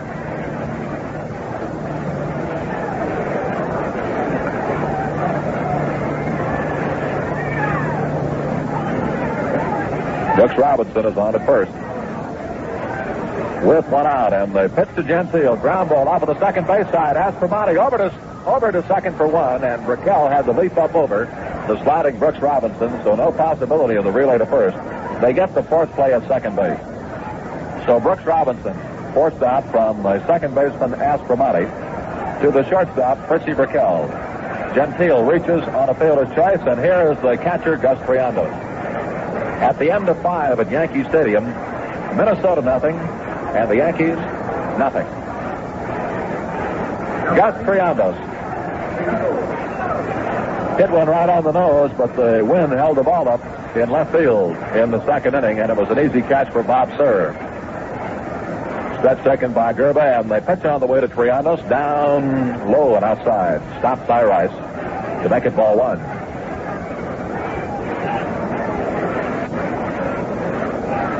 One nothing count on Gus Triandos. Jim Gentile moving away from the bag at first. Curveball to Triandos, low and outside. And it's 1 ball and 1 strike. This fellow started out in the Yankee organization. And he's a big one. And a very likable one, too. 1 ball and 1 strike on Gus, and the delivery to the fastball swung on long, pulls deep out of the right field, breaking back for it, Albie Thurston. Back near the fence, he makes the catch to retire the side. Triandos gave one a tremendous ride, 375 feet away, but hauled down by Albie Thurston. And that's all she wrote in the third inning for the Orioles. 1 run, 1 hit, 1 error, and 1 man left. It's an earned run. And the score at the end of 3 full innings of play. This is Don Walsh with Bob Kelly and Steve Bailey. Our Los Angeles Angels 7 and the Baltimore Orioles 2. Well, fans, this portion of the opening game of the new Los Angeles Angels is brought to you by Folgers Coffee, the top-selling coffee in the West. The Folger people asked me to tell you fans how happy they are to take part in bringing you these play-by-play broadcasts of all the Angels games throughout the 1961 season, both at home and on the road. And because a lot of you Angel fans are already Folgers coffee fans, this is our way of saying thanks for helping Folgers become #1 in coffee sales wherever it's sold. It's also Folgers' way of saying welcome from an old-timer in the West to a newcomer. We're sure the Angels will soon become a real Western tradition, just as Folgers Coffee has become a Western tradition for over 100 years. So from now until next fall, it's play ball with the Angels and with Folgers Coffee, the one coffee that's mountain grown in the rich soil of the Highland air, where conditions are just right for growing coffee at its finest. Remember, when I say coffee, I mean Folgers. Now let's take a look at the scores of other games in progress. Milwaukee and St. Louis are scoreless at the end of 3. Broglio against Spawn. Cincinnati, Chicago, 1-1 at the end of 2.5. Hobby against O'Toole. For more play-by-play, the Angels leading 7-2 in the top of the 4th. Here is Bob Kelly.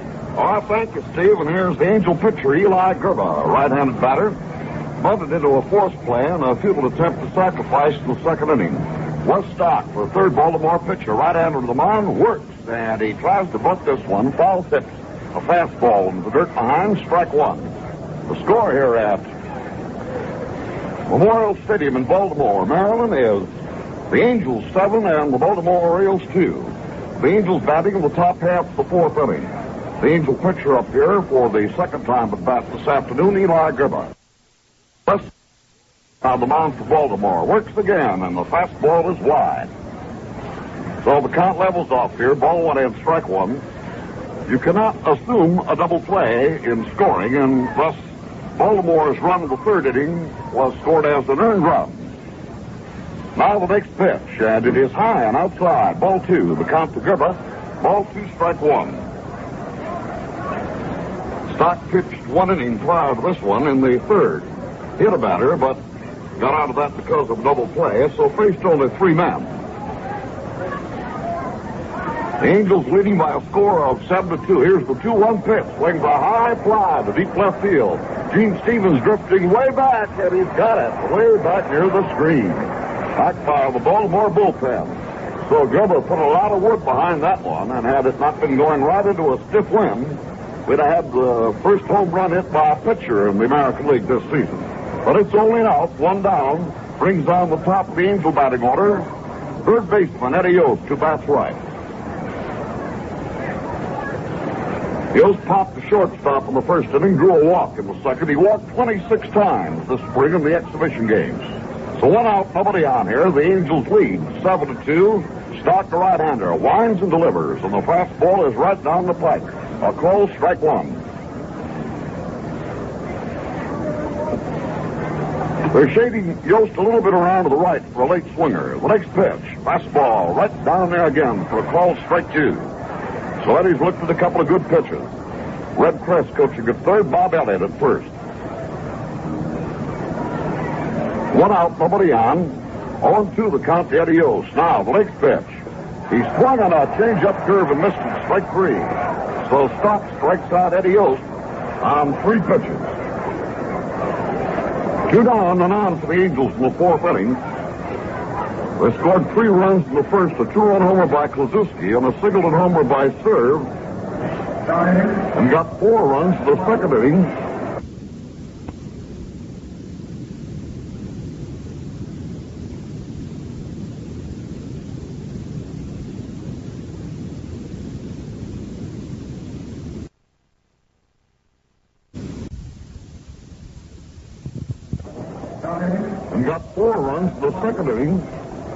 Pearson drove in a run with a single, and Kluszewski hit his second back-to-back homer with 2 on. Here's the wind-up of the pitch to Kenny Aspermati, and he checked his swing and took one high. Kenny was called out on strikes in the first inning, hit into a forced play, robbed of a base hit, and a tremendous stop by the classy third baseman of the Birds, Brooks Robinson, in the second inning. Here's the ball 1, no strike pitch, and it's wide, ball 2. The Minnesota Twins failed to score in the top of the 6th inning at Yankee Stadium. After 5.5 there, it's Minnesota nothing and the Yankees nothing. Here at Baltimore, Los Angeles leading the Orioles 7-2. 2 outs and on to the top of the 4th inning, 2-0 the count here to Aspermati. The next pitch, he looks for a good one, right over. Got that fast-breaking sinker pitch around the knees. Ball 2, strike 1. Shortstop Ronnie Hampson playing deep in the hole. Third baseman Robinson deep for third, close to the line. Swings the ground ball through the left field for a base hit. Right through the gap there, fielded by Stevens. Throws it to the shortstop. Hampson cuts off. And there's a run around here as Aspromonte gets the 5th Angel hit of the afternoon. And his first hit of the season. Rounds a sharp single between the shortstop Hampson and the third baseman Brooks Robinson, and that brings down little L.B. Pearson. The Mighty Mike walked on 4 pitches in the first inning, and he lined a single to center field in the second. So he has scored 2 runs and driven in 1. Pearson went down the line here to talk to the third base coach, Red Crest. So the Angels out in front here, 7-2, have a runner on first on Aspromonte. And the little left-handed batter, Albert Pearson, the right fielder, stands in. Stock, the right-hander the mound for the Orioles. Stretches, looks at Aspromonte, pitches, and gets away from the catcher. Wild pitch or a pass ball. Aspromonte going down to second, rounds the bag, goes back in there, and I believe it'll be charged as a pass ball against Friandos. A high fastball that got away from the catcher, so Aspromonte moves into scoring position.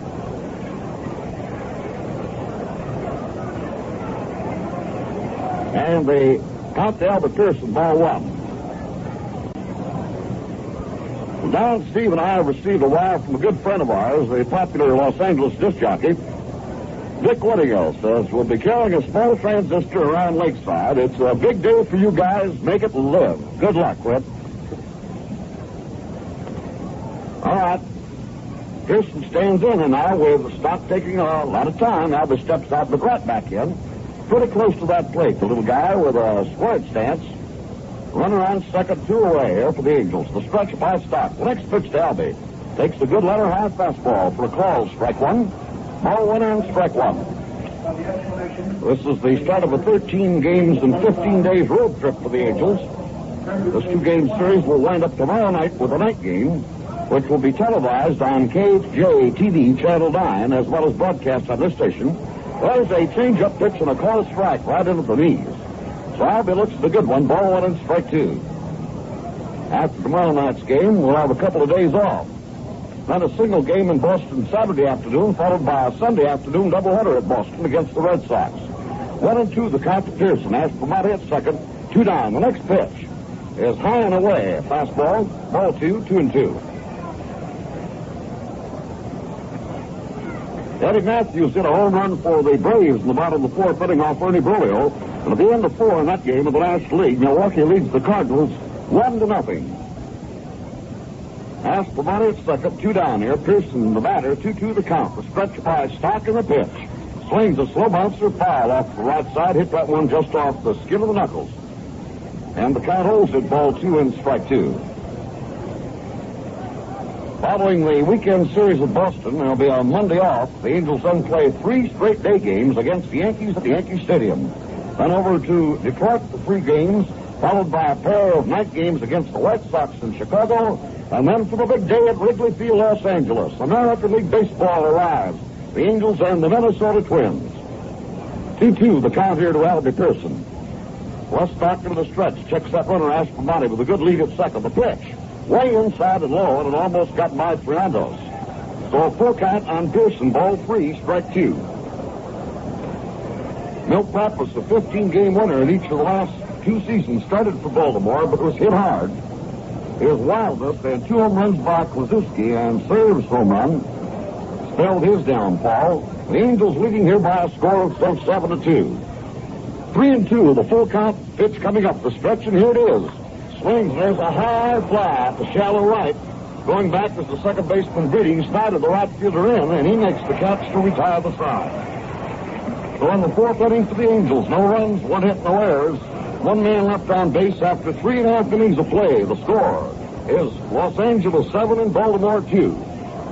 Fans in the Republic of El Salvador, there's a city called San Vicente, famous for hot springs, geysers, and a volcano. On the slopes of this volcano, you can see vast orchards of delicate trees, each bearing its own rich bounty of coffee. Here is one of the world's outstanding areas for method-grown coffee. And here is where coffee is being grown for the Folger blend. Mount San Vicente is one of the many Folger mountains where the soil is rich and the highland air is pure, and conditions are just right for growing coffee at its finest. Here, the coffee bean develops its deepest flavor. Throughout the world, there are other mountains like San Vicente with a special gift for growing coffee. There's Mount Fuego in Guatemala, Mount Irazu in Costa Rica, Mount Orizaba in Mexico, and Mount Mauna Loa in our new state, Hawaii. All growing coffee for the Folger blend. Premium mountain-grown coffee with deep flavor and rich aroma. That's why when I say coffee, I mean Folgers.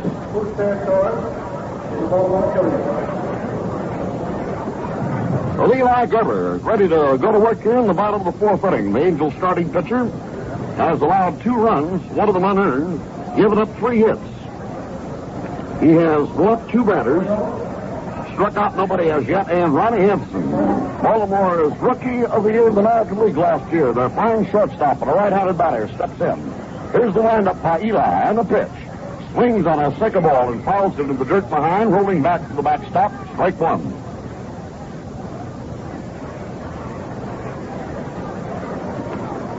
Hansen topped the ball and bounced out in front of the plate and was thrown out by pitcher Grba, his first time at bat in the second inning. Now the windup of the next pitch to Hansen, and he takes a let-up pitch outside.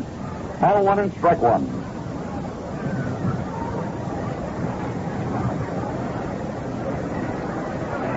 Hansen will be followed by Gene Stevens and Marv Breeding. Now the next pitch. Swings a slow bouncer down toward third. Yost charges it, grabs it, throws to Kluszewski, and he digs it out of the dirt to the out. So Hansen out of there. Third baseman Yost to first baseman Kluszewski as Eli, keeping that ball down low, got Hansen to top it. Billy Heft, southpaw, warming up in the Baltimore bullpen. And here is Gene Stevens. Big, tall, left-handed batting left fielder, walked in the second inning. Grba, the right-hander, winds and delivers, and it's a fastball a little high and getting away from the catcher, Del Rice. Ball 1. We received a lot of wires here on our broadcast. Congratulations on opening day, coming in loud and clear in the great San Joaquin Valley. Signed, Mr. Bill Sinclair, General Manager of KNGS Radio in Hanford. Ball 1, the count here. 1 out, nobody on. Stevens waits the next pitch. He swings late on a fastball as Grba threw his fastest pitch of the afternoon. And Stevens swung away late on it. Ball 1 and strike 1. Marv Breeding, the second baseman of the Orioles, on deck. Here's Grba's next pitch, and it's a let-up pitch, low and inside for ball 2. Third baseman Eddie Yost is playing up on the corner of the grass. The outfield is fairly straight, shaded just slightly to the right, playing Stevens as a pull hitter, but not too much. 2-1 the count. The next pitch to him. And he arches away from an inside pitch down by the kneecaps. Ball 3, 3-1. The score of the Los Angeles Angels 7 and the Baltimore Orioles 2. The Angels scored 3 in the first, 4 in the second. Baltimore got 1 in the second and 1 in the third. 3-1 the count here with 1 out, nobody on for the Orioles. So Grba behind in the count, pops, kicks, pitches, and he walks him high and outside. Ball 4. Let's pause now for station identification. This is the Golden West Radio Network. This is Action Radio, KMPC, Los Angeles. And this is Johnny Grant reminding you that for good music and complete traffic information, it's the Freeway Club every afternoon on KMPC, 710 on everybody's dial. Along with Don Wells and Steve Bailey from Memorial Stadium in Baltimore, Maryland. Opening day of the 1961 American League Baseball season for the Los Angeles Angels and the Baltimore Orioles. Stepping to the batter's box is the right-handed batting second baseman of the Orioles, Marv Breeding, with a runner on first and 1 away. Here's Grba's pitch. Swings a high pop-up behind first base. After Matty moving over near the line, and he's got it to the out in fair territory by a couple of feet back on the outfield grass and short right. Stevens sliding back into first base, and there's 2 down. The pitcher's due up here.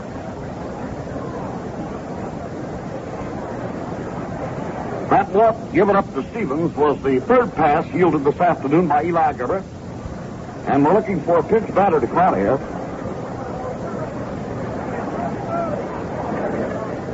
Bob Allison, one of the big sluggers, will be appearing with the Minnesota Twins on opening day at Wrigley Field, April the 27th.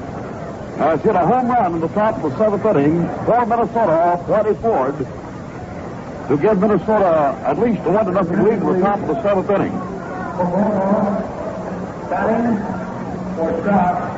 Earl Robinson coming to bat. Earl Robinson coming up here to bat for the pitchers. Wes Stott. With 2 down, the Angels leading 7-2. A runner on first in the bottom of the 4th inning.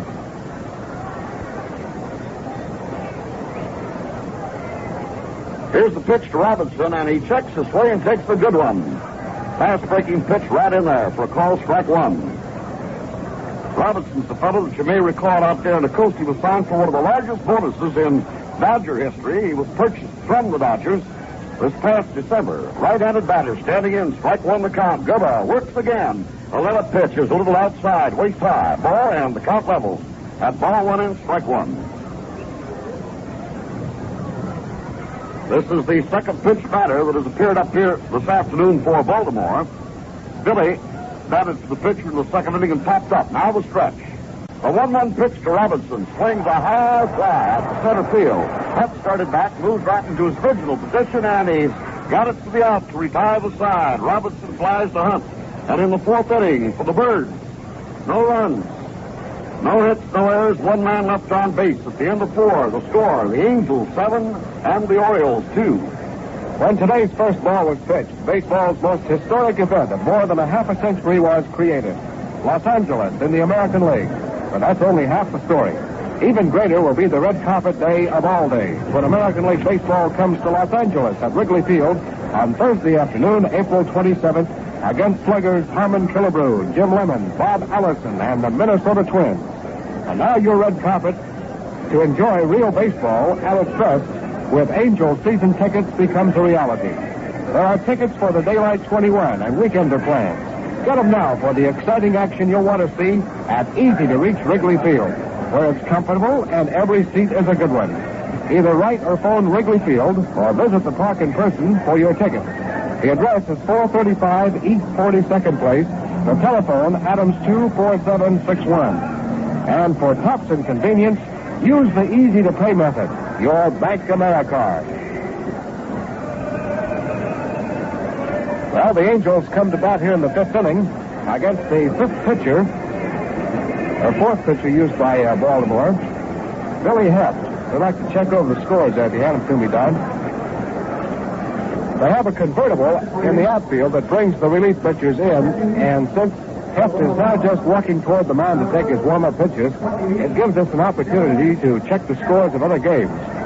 Bob Allison's home run in the top of the 7th inning broke a scoreless tie, and Minnesota is out in front of the Yankees at least 1-0, fighting for it against Pete Ramos. Cleveland leads Detroit 7-2 after 5.5. Jim Perry started for Cleveland. Jim Benning started for Detroit. Regan in the 2nd, Donahue in the 6th. Kansas City leads Boston 2-1 after 3.5. Ray Herbert against Bill Monbouquet. In the National League, there are 3 openers this afternoon and 1 tonight. In the games in progress, Cincinnati leads Chicago 4-1 after 3.5. Hobby against O'Toole. Home runs by Robinson, Rogers, and Post. Post hit his with 2 on. Milwaukee leads St. Louis 1-0 at the end of 4.5. Eddie Matthews hit a home run off Ernie Broglio in the 4th inning. Warren Spahn pitching for Milwaukee. Pittsburgh and San Francisco play this afternoon. The Dodgers and Phillies tonight. All right, here's Kel. Here's the 4th Baltimore pitcher of the day, left-hander Billy Heft. And he will face Ted Kluszewski, who has had 2 home runs, mighty blast into the right field stands, accounting for 5 RBI this afternoon. So the Angels lead 7-2, and a left-hander, Billy Heft, now on the mound for Baltimore. And some dust got into the eyes of the batter, Kluszewski, as that wind swirls up that dirt from the skin part of the diamond. All right, Heft into his windup. Here's the pitch to Big Klue. That fooled him. 3-quarter delivery curveball breaking right over the heart of the plate. He backed away, and it was a good pitch. A call, strike 1 to Kluszewski. 4th man of the Angel batting order here in the top of the 5th inning. Kluszewski will be followed by Bob Cerv and Kenny Hunt. Now the windup of the next pitch. Swings a slow bouncer to the left side. Slice down to Brooks Robinson. Makes the play easily over to Gentile for the out.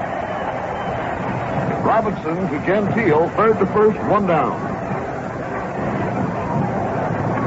Well, they finally got Big Clue out of there.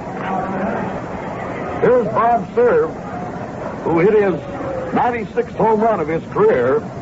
Needs just 4 more to reach the 100 mark in home runs. Hit that one with nobody on to the first, struck out of the second. A right-handed batter. The southpaw Heft works, and the pitch is a called strike on the outside corner just above the knees.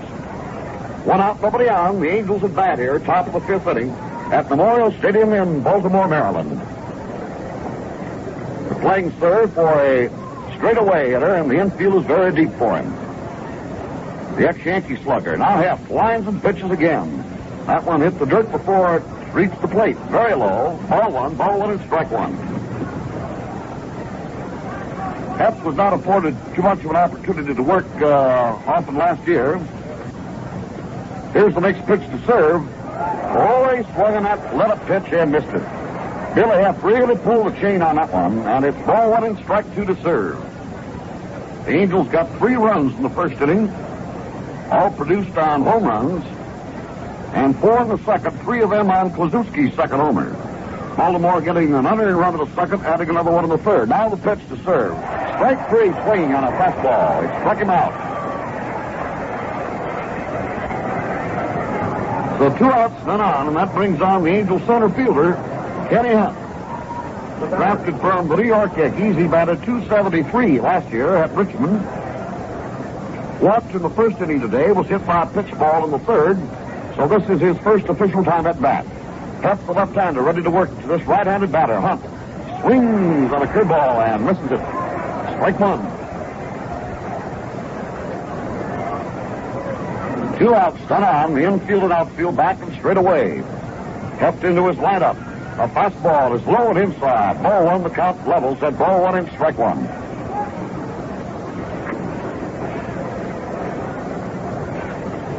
Little Albie Pearson's done a good job today. Drove in a run. Also got a walk. Albie's playing in his 300th Major League game. Now the windup and the next pitch, the 1-1 pitch to Hunt. Lets up and takes the pitch low. He started to swing, checked it. A low changeup pitch. Ball 2, strike 1 here to Kenny Hunt. They're shading him a little bit around to the right for a late swinger. That's because of the wind, which is very strong from the left field corner over toward the right field corner. Now the 2-1 pitch to Kenny. Swings, there's a high fly and into shallow right center. Reading the second baseman going back, the right fielder coming in. A collision there, but it's an out. As the right fielder, Snyder, collided with Reading. Hunt went all the way around to third base, but the ball was caught out there. I think it was caught by Reading, the second baseman. So that retires the side, 3 up to 3 down in the 5th inning for the Angels. Nothing across after 4.5 innings. The score remains Los Angeles 7 and Baltimore 2. Fans, if you would like to increase your baseball IQ, listen to this special offer from Folgers Coffee.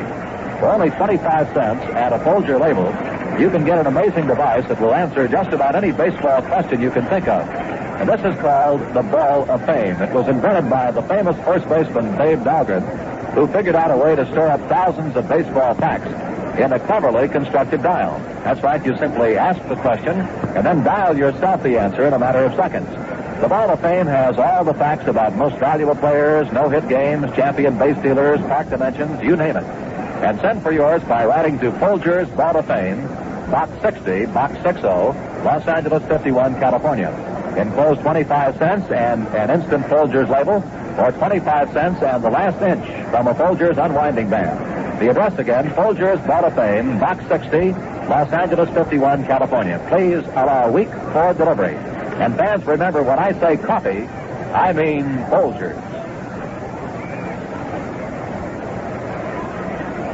Eli Grba ready to face the top of the Baltimore batting order here in the last half of the 5th inning. It will be Jackie Brandt, Russ Snyder, Brooks Robinson. Grba in 4 innings has allowed 2 runs, 1 of them unearned, given up 3 hits and walked 3 batters. Now Brandt steps out of the batter's box as the big gust of wind swept through. Now he's back in, a right-handed batter. Here's Grba's pitch to him, and it's a little wide at the waist. Ball one. Brandt has 2 for 2 today. Both of them singles to left field. Pulled that ball in the first and third innings. Shortstop Raquel playing very deep, but Yost up a bit, even with the bag, and there's a curveball right in there, just above the knees. He looked at a good pitch. Count levels here, ball 1 and strike 1 on Jackie Brandt, the Baltimore center fielder. The score, the Angels 7 and the Orioles 2 in the last of the 5th inning. Now the pitch, an overhand curve that really fooled him right in there. He ducked away, and that ball really broke. That would have rolled right off the tabletop, and the count is ball 1 and strike 2. Nobody on, nobody out for the Orioles. Last half of the 5th inning. Grba out in front with the count. Delivers. Strike 3 called. He looked at a good one. Fast breaking curve right over the outer half of the plate, waist high. And there is Eli Grba's first strikeout of the day and the season. Well, one out for the Orioles here in the last of the 5th inning, and it brings on the left-handed batting right fielder Russ Snyder. Hit into a fourth play on a grounder dash for Monty in the first inning and walked in the third. So he's 0 for 1 today. Batted .260 for Kansas City last year. Grba works. Straight call. He ducked away from what he thought was an inside pitch, but let her high right over the inside corner. 1 out and on. Strike 1 the count. Grba's next pitch. Strike called. Another big breaking curveball. Waist high, right in there. Good pitch. So Snyder's looked at a couple of good ones there, and Grba has the big edge on him in the count. 0-2. On deck is Brooks Robinson. Here's Grba's next pitch. He wasted the fastball, and it wasn't too wide, just a little outside. Ball 1, strike 2.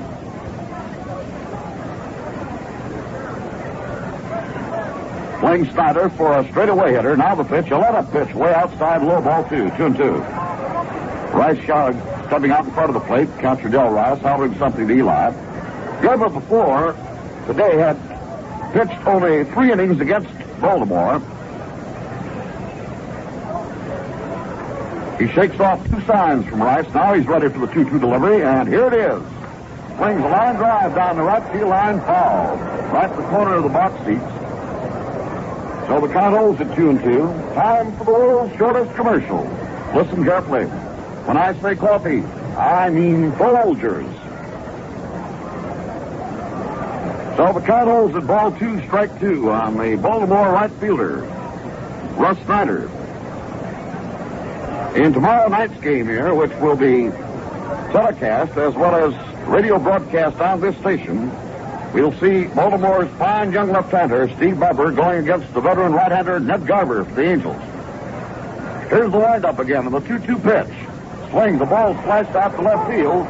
Cerv getting over, and he's there. Just had to take a few steps. So Snyder out on a high liner with Cerv, the left fielder of the Angels, caught over in left center. 2 outs, 1 on, and the batter is the third baseman for Baltimore, Brooks Robinson. Robbie grounded into a double play in the first inning, hit into a fourth play in the third. Grba, the right-hander, kicks and delivers. Fastball swung on a fly ball out to deep right center. Huff going way back, and he can't get it over his head. He misjudged a little bit. There's the batter going into second base, standing up, a 2-base hit. Hunt had a lot of room out there, and Pearson was shouting at him. But Huff started to stopped on the ball, and it dropped over his head and rolled to the screen for a 2-base hit. It was misjudged by the Angels center fielder, Hunt. And it goes as a double for Robinson and brings up Jim Gentile. So there is Baltimore's first extra base hit of the day. Gentile, who is singled and hit into a force play, comes to bat.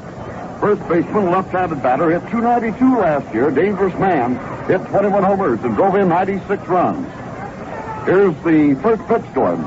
Swings at a high fly ball out into short center field. Raquel Astamati, Hunt all back there. Raquel, the shortstop, takes it in. That retires the side. 5th inning, Baltimore. No runs, 1 hit, no errors, 1 man left on base. And the Orioles have stranded 5. We move into the sixth with the score: the Angels 7, Baltimore 2. Today, Brazil is the land of boom towns. In the state of Paraná, Brazil, the towns are teeming with people. It's almost like the California gold rush, in fact. But in Paraná, Brazil, it's not gold they're after. This is coffee. Here in this pioneer land, the fertile soil has made possible a great industry. Millions of young, vigorous coffee trees have been planted, and sprawling plantations cover the valleys and hills. In this land of rich soil and clean air, the yield is big, and the coffee beans are deep-flavored and pure. Coffee beans like those from Paraná are blended to create instant Folgers coffee. The one instant coffee people drink for a reason other than convenience alone, and that reason is flavor. Instant Folgers coffee, a modern achievement in flavor, and the result of over a century of experience in blending and roasting fine coffee. Rich, deep-flavored coffee beans like those grown in Paraná, Brazil. Another reason why, when I say instant coffee, I mean instant Folgers.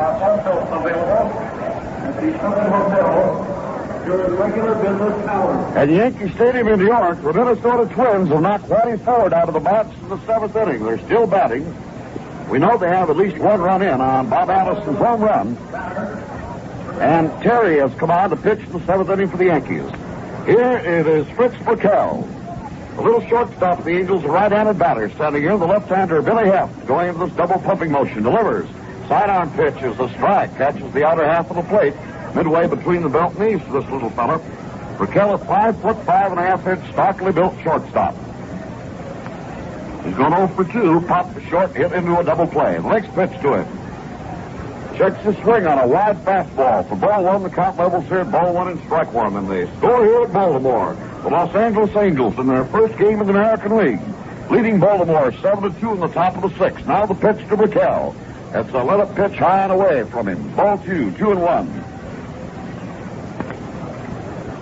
Heft set the Angels down in order. Their middle three in the fifth inning, now facing the tail end of the batting order in the top of the sixth. Has a 2-1 count on Fritz Burkell. Here's Heft winding, delivers. Swings late on a fastball and misses. Strike 2-2. Billy Heft did most of his major league pitching for the Detroit Tigers from 1952 to 1959 when he was traded to Boston and to Baltimore. Played with three clubs in 59. Here's the 2-2 pitch to Burkell, and it's high and away. Ball 3 at a full count, 3-2.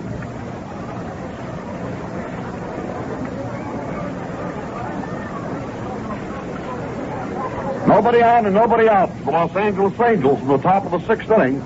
Angels getting off to a big early lead.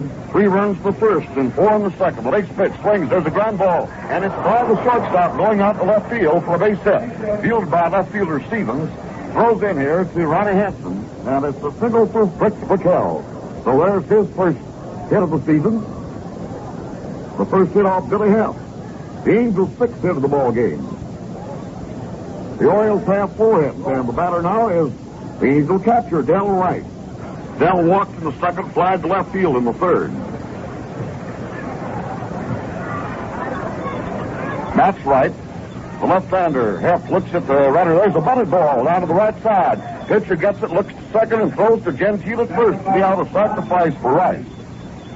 Moving Fritzy Burkell over to second base. So 1-3 on the putout. Pitcher Heft to the first baseman, Jim Gentile.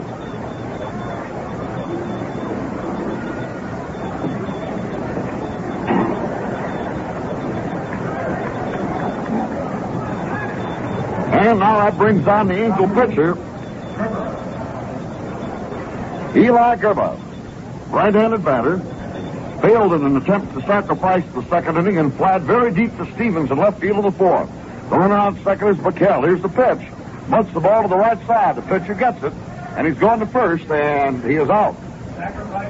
So another sacrifice bunt moves Burkell around to third base and brings the top of the batting order up Eddie Yost.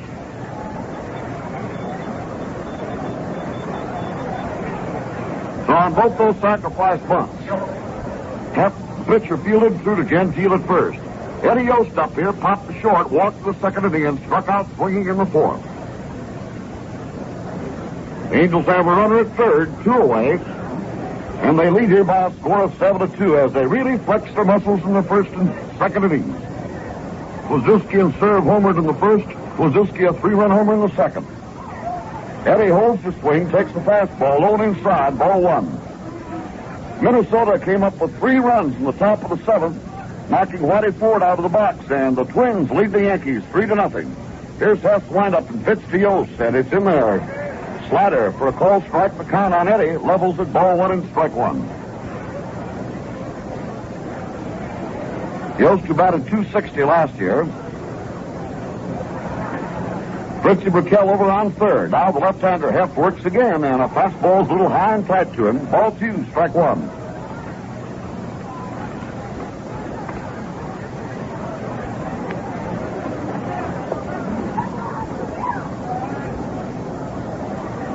Runner on third.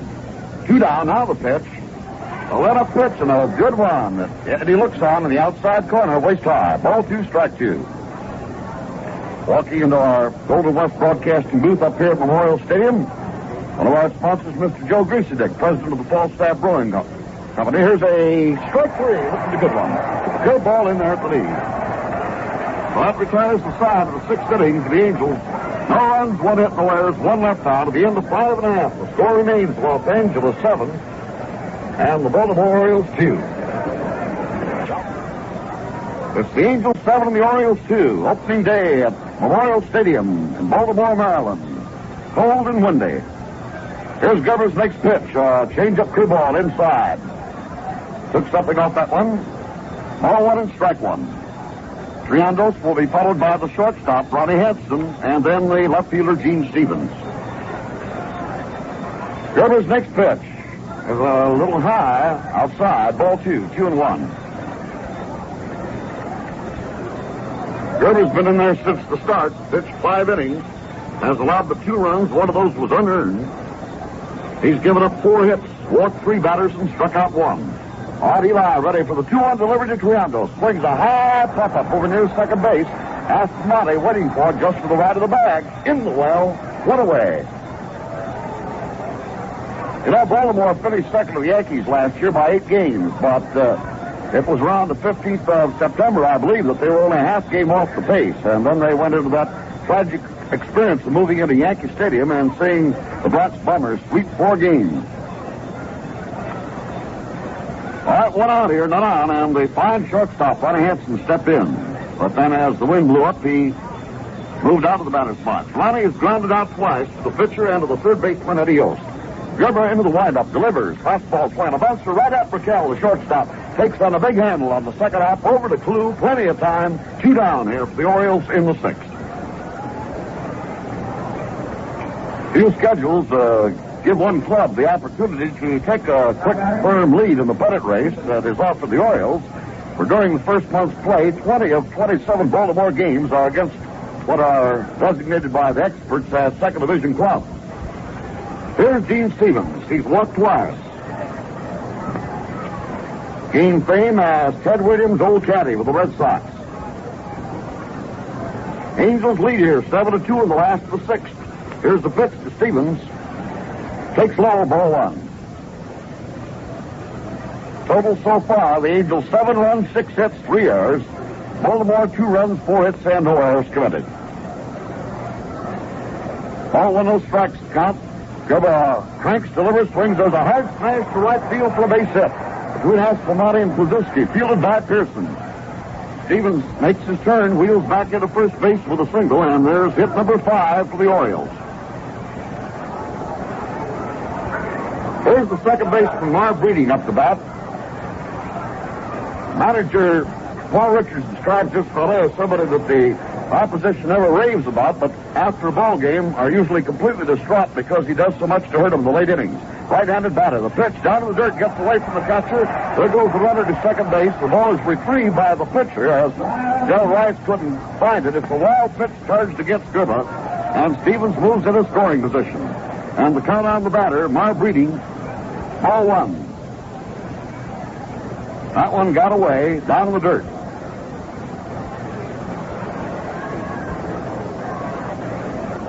Should Breeding get on base there, I believe Chuck Asigian is going to bat for a bit of half the pitcher. Art Wilhelm the old knuckleballer, warming up for the Baltimore bullpen. Now the stretch. Here's the next pitch to Breeding. Try to check his swing and a foul ball. Now stops in front of the plate after hitting the batter. The count is ball 1 and strike 1. Gene Stevens on second, 2 out here for the Birds in the last of the 6th inning.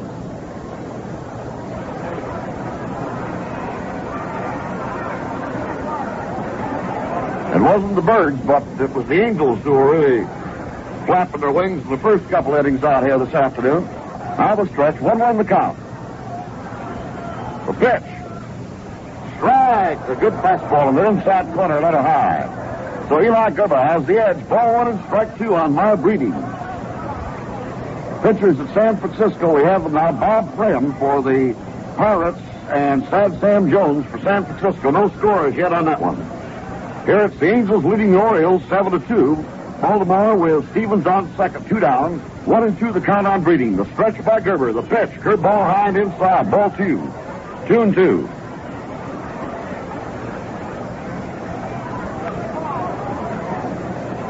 Grba, who prior to today had faced the Baltimore Orioles in only 3 innings in his major league career. In 5 2/3 innings here, has given up the 2 runs thus far and only 5 hits. Now the stretch. 2-2 the count to Breeding. Here it comes. Swings, there's a high fly ball out the left field corner. Chased by Cerv, Raquel, and Yost, and it is out of play into the lower box seats. So the count holds it, ball 2 and strike 2. Incidentally, Ronnie Klein, the former Pittsburgh right-hander, was purchased last night by the Angels for an unannounced amount of cash from the St. Louis Cardinals. Ron incidentally pitched for Angel general manager Fred Haney when the latter was manager of the Pirates. And Klein reported this morning and is in uniform. So the Angels acquired some new ball players here lately. Another pitcher, Ray Semprock, and of course their shortstop starting in the season opener today, Fritzy Raquel. Odd 2-2 the count here on Breeding. Stevens, who after 2 down, singled and took second on a wild pitch, takes his lead. Now the pitch. Strike 3, swinging to retire the side. Got him in a big bending curveball. That's the second strikeout for Eli Grba, and at the end of 6 innings of play, after Baltimore failed to score on 1 run and left 1 stranded, for a total of 6 stranded, it is the Los Angeles Angels 7 and the Baltimore Orioles 2. Well, today's the beginning of the big league season, and for a lot of you fans, there's a great opportunity for a new beginning in filter smoking. Until now, you had only 2 choices in filter cigarettes. Those that had the filter you wanted, or the others that had good-tasting blends. Naturally, you wanted both, the filter and the right taste. And today, you can get both combined in one cigarette, Viceroy. Viceroy's got it at both ends. Got the filter, got the blend. Deep weave filter, first of the modern filters. The perfect filter for Viceroy's deep-cured blend. Remember, some cigarettes give you the filter you want, others a good-tasting blend. But only Viceroy's got it at both ends. Deep weave filter, deep-cured blend. They go together. So fans, start the season off right. Smoke Viceroy. They go together, the deep weed filter and the deep cured blend. Viceroy got it, Well, now that you Angel fans have taken your 7th inning stretch, let's go back to play. Los Angeles leading 7-2. Ken Aspromonte leads off, and here's Don Wells. Thank you, Steve-O. Second baseman Ken Aspromonte will lead off here against the left-hander Billy Heft. Well, 2 of the happiest people in the ballpark today are seated right down below us, Gene Autry and Bob Reynolds. And they're really happy that the Angels picked up 3 in the first and 4 in the second and lead here 7-2 as we start the 7th inning. Lou Johnson ran down into the bullpen area, that is beyond the wire fence line in right field, so with Lou waiting for them to open the gate down there, play is held up momentarily. Aspromonte stepping in now. Ken has 1 hit, 3 times at bat, scored a run in the second inning. And facing the 4th Baltimore pitcher of the afternoon, Billy Heft. Pitch swung on, foul, back on the screen, strike 1. Heft to throws a screwball. I've noticed that in the few pitches that he's shown us this afternoon. The Minnesota Twins 3, the New York Yankees nothing at the end of 7. The Cleveland Indians 7, the Detroit Tigers 5 at the end of 7. Bubba Phillips just popped a homer for Cleveland, however, in the 8th with a man on, so they have expanded their lead now to 9-5 at least. That is Cleveland's lead. Here's the one-strike offering by Heft, and it's low and close, 1 ball and 1 strike. Kansas City 2, Boston 1 at the end of 5. In the National League, Cincinnati 7, the Cubs won that game in the last half of the 6th. Milwaukee 1, St. Louis nothing at the end of 6. Pitch again, low close, ball 2, and it's 2-1. Ken Aspromonte, Albie Pearson, and Ted Kluszewski will come up here. First half of the 7th inning, the Angels lead 7-2. The motion again by Heft, and the pitch swung on. High fly ball up into the wind out in left field. Coming off of the ball is Stevens, going out for it Hansen, and the shortstop, Ronnie Hansen, caught it fair. Took it by about a foot inside the line, well down the foul line. Pause now for station identification. This is the Golden West Radio Network. This is KMPC 50,000 watts Los Angeles. And this is Dick Whittinghill suggesting you stay tuned to the only radio station with 2 Airwatch helicopters, one of them co-piloted by a dog. Action Radio at 7:10 on everybody's dial. Little Albie steps into the batter's box. Albie walked and scored in the first, single, drove in a run, and scored a run in the second. Pitch to him now, and he ran up on it, tried to bunt it. He had to bluff it, and he took a good pitch for a strike. And Albie then flied out in the 4th inning to retire the side. Robinson pulled in from third as Pearson had run up on that pitch by Billy Heft. Now with 1 strike on him, the let-up by Billy right in there for strike to make it 0-2. 1 out with nobody on. Start of a 13 games in 15 days road trip for the Angels. Here's the 2-strike pitch coming in. Pearson takes up a bit high, and it's 1 ball and 2 strikes. So this 2-game series winds up tomorrow night with a night game, followed by 2 days off. Then we'll have a single game in Boston Saturday, followed by a Sunday doubleheader.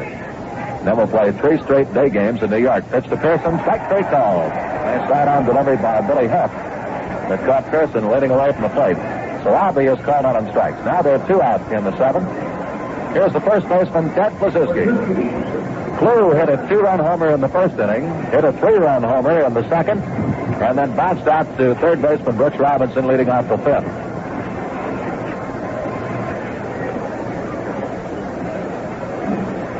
Billy Heft, the left-hander, works to Kluszewski. The motion going and the pitch on the way. Klu swings, little pop-up off of the right side. Second baseman Marv Breeding calling for this. On the dirt surface of the infield, midway between first and second, makes the catch to retire the side. Klu banged that one right off the handle. 3 up and 3 down in the 7th inning, and with nothing across, the score at the end of the first half of the 7th are Los Angeles Angels 7 and the Baltimore Orioles 2. Take a clean, pure sound. Take a rich, mellow sound. They go together. They go together. Pure and rich. They go together, like the deep weave filter and the deep cured blend.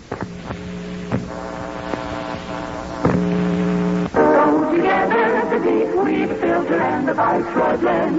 Go together, they go together. Viceroy's got it, and both ends. Sure, some cigarettes tell you they've got the filter. Others, the blend. But Viceroy's got it at both ends. Got the deep weave filter and the deep cured blend. Deep weave filter, the perfect filter to go with Viceroy's deep cured blend.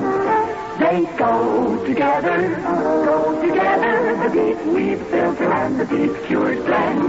Viceroy's got it at both ends. Yes, sir. Viceroy's got it at both ends. Got the filter, got the blend. A great smoke. Get Viceroy. Jack Kasajian comes up here to bat for the pitcher, Billy Heft. The Orioles have been granted a 30-day extension on their conditional purchase agreement on Kasajian. If he fails to make the Baltimore roster, and apparently he's going to make it here, but they still have the 30-day extension. If he should fail to make the Baltimore roster, he will be returned to the Los Angeles Dodgers Spokane club. Chuck Kasajian, right-handed batter. Fight a man for the Dodgers in the '59 World Series in a pinch hitting role on a couple of occasions. It's 2 distance jobs. Curveball swung on. There's a high pop-up back of the mound. Coming over for it, Julio Becerra, who just came in to play first, and Becerra makes the catch. 1 out. So Julio Becerra in there in place of Ted Kluszewski. And Julio responsible for the first putout here in the Baltimore half of the 7th inning. The Minnesota Twins came up with 2 more runs in the 8th inning on a 2-run homer by Reno Bertoia. And they lead 5-0 over the Yankees. New York batting in the last half of the 8th. That homer off Ralph Terry. Here's center fielder Jackie Brandt. Stepping in there now. 1 out. Donahan. Angels lead 7-2. Big motion by Grba. The pitch low and outside for ball 1. So the Angels have scored 7 runs on a half dozen hits. Baltimore with 2 runs on 5 hits. The pitch by Eli. Right in there. Strike call to make it 1-1. 3 times today, manager Paul Richards has gone to the bench. Dave Philly, Earl Robinson, and Chuck Kosigian. And Grba has disposed of all of them. High floating curve and a swing and a foul off this. Back up on the screen. And it's 1 ball and 2 strikes. Well, it's been on the cold side and cloudy out here at Memorial Stadium today, but that's the kind of weather that puts players on their toes, and the kind of weather when it's good to sit back and light up a Viceroy as you enjoy this ball game today here in the last half of the 7th inning. 2-strike delivery coming in now. Sidearm pitch off the inside edge of the plate to make it 2 balls, 2 strikes.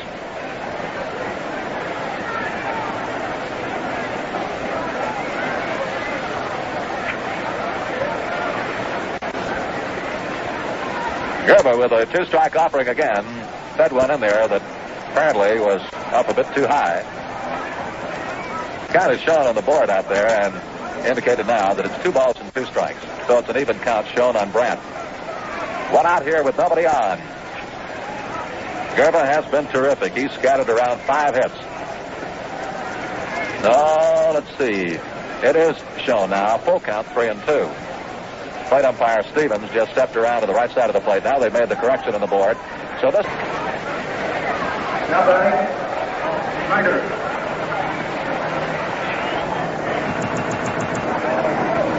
Russ Snyder has been up 3 times. Reached on a fielder's choice in the 1st inning. Walked in the 3rd. Flied out in the 5th. Curveball, swing and a bounding ball right back by Grba. Base hit in the center field. So with 2 out in the 7th inning, that is hit number 6. He gave up a single to Brandt in the 1st, single to Gentile in the 2nd, single to Brandt in the 3rd. The only extra base hit, a double by Robinson in the 5th, single by Stevens in the 6th, single by Snyder here in the 7th. 37,352. That's the official paid attendance. 37,352 at Memorial Stadium in Baltimore. Brooks Robinson. 1 hit 3 times at bat, and the pitch to the right-hander swung on. Here's a high pop-up on the 3rd base side. Eddie Yost coming outside the line, getting of it now. Yost makes the catch, and that retires the side. So in the 7th inning, no runs, 1 hit, no errors, 1 left. Score at the end of 7. The Angels 7, Baltimore 2. Well, it started today. The Angels on a march that in time can lead to a World Series. It's Major League Baseball, American League Baseball, the best, naturally. And the Angels are in the thick of the excitement. They'll be home on Thursday, April the 27th, for the history-making inaugural of American League Baseball in Wrigley Field, when they play the Minnesota Twins, the slugging stars Bob Allison, Harm Killebrew, and Jim Lemon. But first on the road, the Orioles, then from here to Boston to the Red Sox, the Yankees, the Tigers and the White Sox in Chicago, and then the day of days in easy-to-reach Wrigley Field. Ensure yourself now of all the thrills of this never-to-be-forgotten day. You just won't be in style if you're not there. By ordering your comfortable seats with that right before your eyes close-up view. Remember, you can make it easy on yourself with a Bank Americard for tickets. Call, write, or visit Wrigley Field. The address, 435 East 42nd Place. The phone number, Adams 24761. Now running down the scoreboard at the end of 8 at Yankee Stadium, Minnesota now leads the Yankees 5-0. Rene Bertoia had a 2-run homer in the 8th inning. And at the end of 8 innings at Detroit, the score there, the Cleveland Indians are leading the Detroit Tigers 9-5. And at the end of 6 at Boston, the Kansas City Athletics leading the Boston Red Sox 4-1. In the bottom of the 7th inning, of course, or rather at the end of 7 innings, here at Baltimore, it's 7-2. The Angels over the Baltimore Orioles. In the National League, in the last of the 7th inning, Cincinnati Reds lead the Chicago Cubs 7-1. O'Toole all the way thus far for Cincinnati. And at the bottom of the 7th inning at Milwaukee, the Braves lead the Cardinals 1-0 on Eddie Matthews. 4th inning home run off Ernie Broglio. Warren Spahn has pitched shutout ball for 7 frames at the Cardinals. Pittsburgh failed to score on the top of the inning at Candlestick Park. So it's the Pirates nothing and the Giants nothing there. Bob Friend against Sad Sam Jones. And the Phillies and the Dodgers tonight at the Coliseum. All right, we have a new pitcher as the Angels come to bat here in the top of the 7th inning and serve the batter and tell you about it again, Don Wales. Clyde Wilhelm is the new pitcher. So we have the oversized mitt now, the catcher's mitt being used by Gus Triandas, this mammoth thing, this mammoth hunk of leather that they use for the Wilhelm knuckleball. And the leadoff man for the Angels will be left fielder Bob Cerv. Pete Ramos, who never has too much in the way of success with the Yankees, he has them shut out for 8 innings. It's quite a job today at Yankee Stadium. Swing on the knuckler and a miss for strike 1. Wilhelm is sometimes referred to as tilt. He has a cast in one eye, and he leans that head to one side to get that sign, but you can just about figure what he's going to throw anyway. And the next one bites down in the dirt, and it's 1 ball and 1 strike. Also called the dancer because of his very elusive knuckler. In the 60 season, he wound up winning 11 and losing 8. 3.31 earned run mark. Swing on the knuckleball. Long shot, but foul down the left field line. Cerv smiling now as he steps back to the plate. Conversation with Gus Triandos. Bob hit a homer in the first inning. A long poke 400 feet away over the fence out in right center field. Struck out in the second, struck out again in the 5th. Here a 1 ball, 2 strike count. The 8th inning getting underway, and the Angels lead 7-2. And the next pitch is swung on. There's a high, shallow fly ball out in right field. Moving on towards Snyder. Drifting back a bit now as the wind caught that ball. And he puts it away. So Bob Cerv flies to Russ Snyder in right. 1 out of the 8th inning. Coming up, the center fielder, Ken Hunt. Now batting,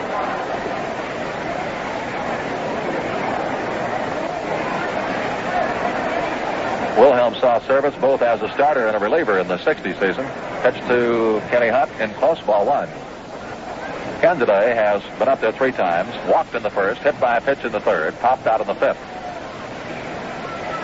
The motion, the pitch. Knuckles right in there, strike. The flutter ball, and it's 1 ball and 1 strike. Richard sometimes refers to Wilhelm as Dr. Hoyt and his traveling medicine show, and he puts on quite a show with that knuckleball. Here's a swing over it and a miss. 1 ball and 2 strikes. 6 feet tall, 190 pounds. Started out his organized baseball career in 1942. Originally with the Giants. The knuckles low and outside, ball 2, and it's 2-2. He had a great year with the Giants in 1952 when he won 15 games, lost only 3, and had an earned run mark of 2.43. Wilhelm 2-2 on Hunt, and the pitch swung on. There's a pop-up on the left side. Third baseman Brooks Robinson makes the call. Midway between 2nd and 3rd, makes the catch. Now there are 2 out of the 8th inning. Here is Fritz Brickell. Popped out in the 1st inning, hit into a double play in the 3rd, singled in the 6th.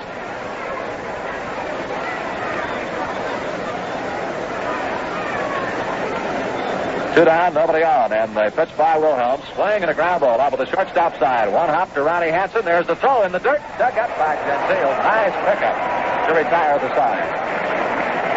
In the 8th inning, 3 up and 3 down. That's the Angel story, and with nothing across the score at the end of the first half of the 8th, the Angels 7, Baltimore 2.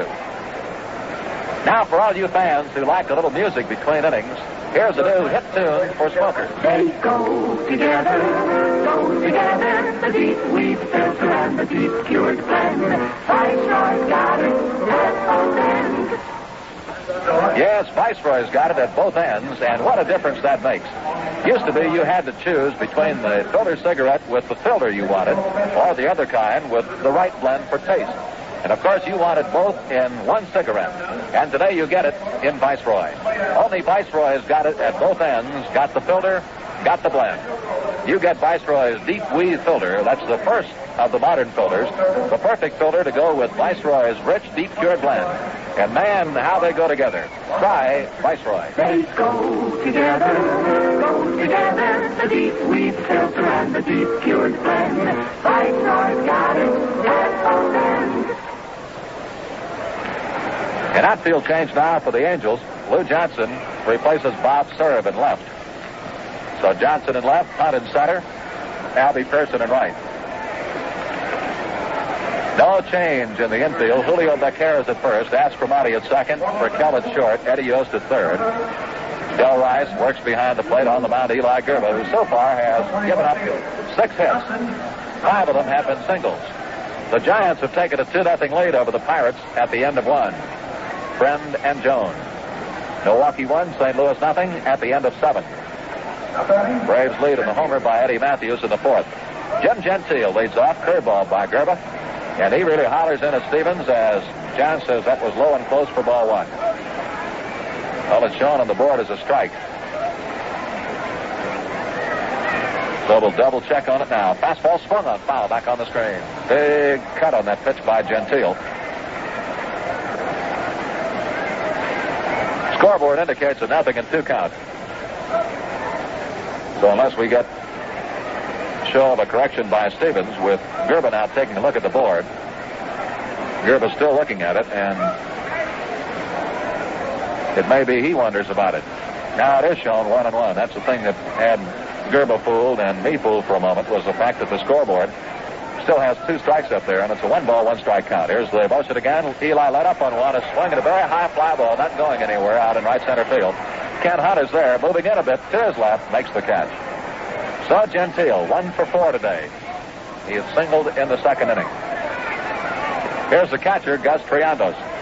Gus is fighting the big wind out here today, the terrific wind that has been ripping across from left to right.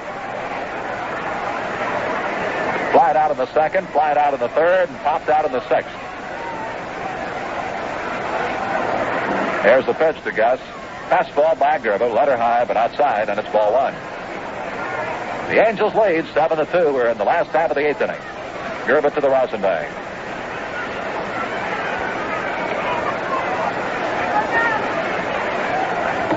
Here's the pitch on the way. Another fastball swung on, driven out into left field. Lou Johnson in the track of this ball makes the catch. Hit it right at Johnson. Lou started in a step, then gave a step, made the catch. Now there are 2 gone in the 8th inning. Here's the shortstop, Ronnie Hansen. So, what a pitching performance by Grba. 1 extra base hit. Double by Robinson in the 5th. The motion and the pitch. Big curve that he broke off low and outside for ball 1. And what a day for Kluszewski. 5 RBIs. That'll put him out in front in the American League in RBIs at the end of first big day of the season. There's a strike call offered to Ronnie Hansen, and it's 1 ball and 1 strike.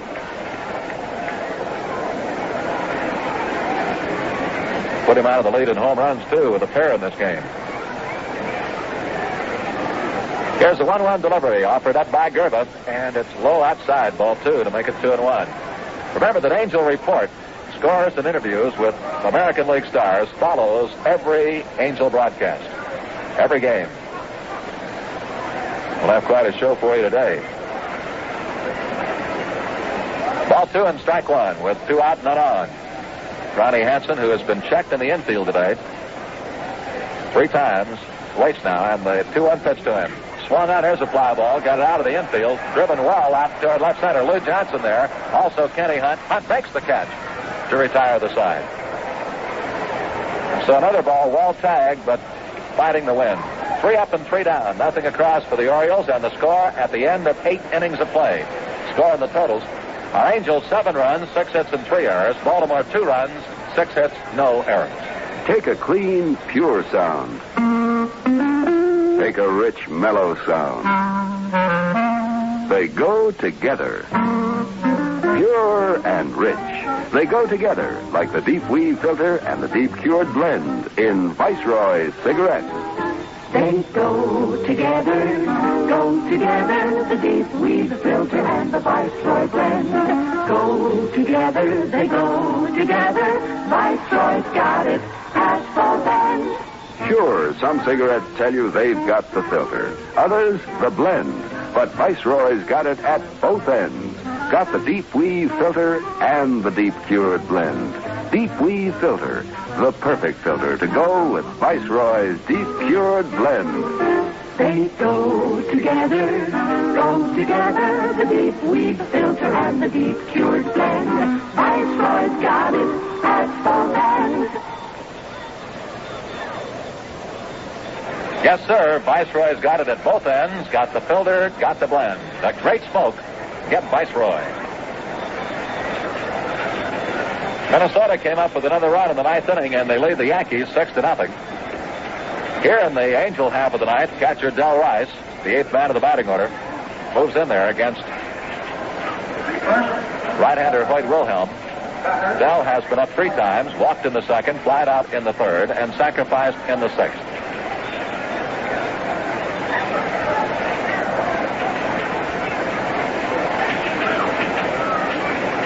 Six hits apiece for these two teams. There's the pitch by Wilhelm, high and outside, and it's ball 1.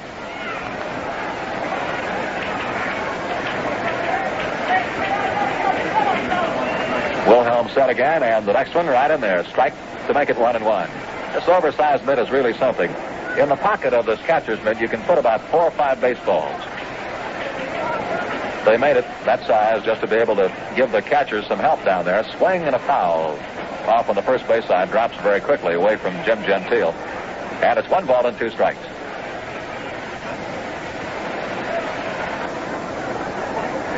One and two. One of the new Baltimore coaches is Jim Busby.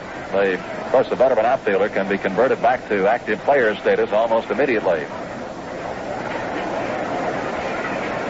Now the 2-strike offering to Del Rice popped out of the mitt of Triandas up high, and it's ball 2 and strike 2. The Baltimore infield today is the same that started last year's opener when the Orioles knocked over the old Washington Senators 3-2 before 32,747 fans. Pitch to Rice, swing and a tap foul left side of the plate. And after their win in the opener, the Orioles then dropped 2 in a row to the Senators, and then they lost 3 straight to the Yankees in New York. 2 balls, 2 strikes. Del Rice up there and waiting, and the pitch outside at the knee, ball 3. 3 and 2.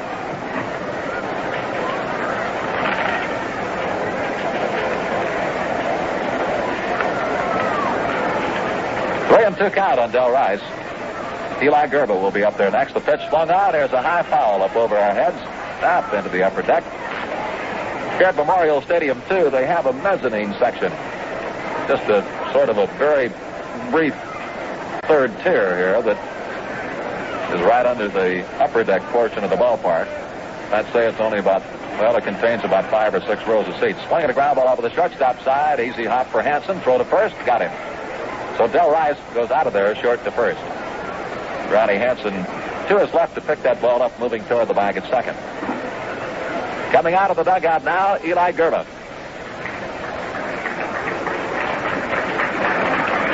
Here's the hand for Eli. What a job he has done here on opening day.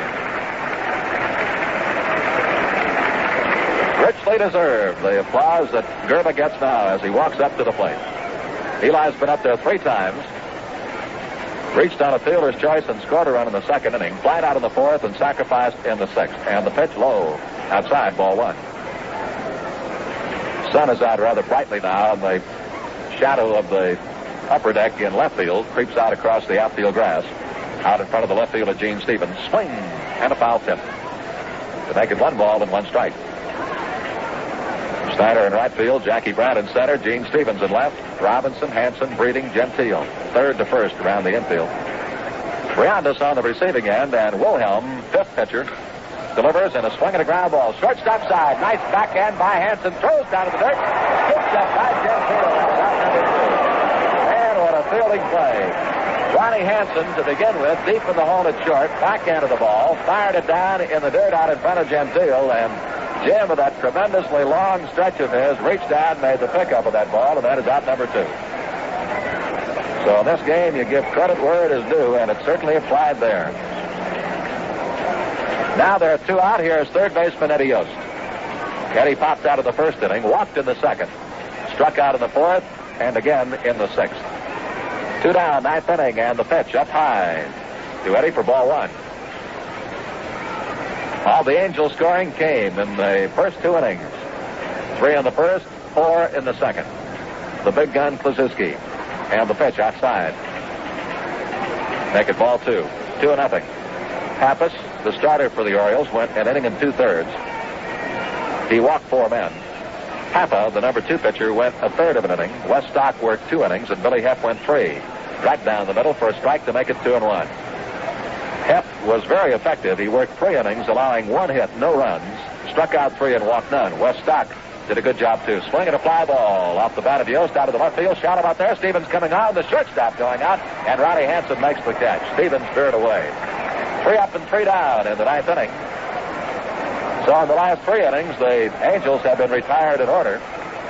And with nothing across, score at the end of the first half of the ninth inning are Los Angeles Angels 7 and the Baltimore Orioles 2.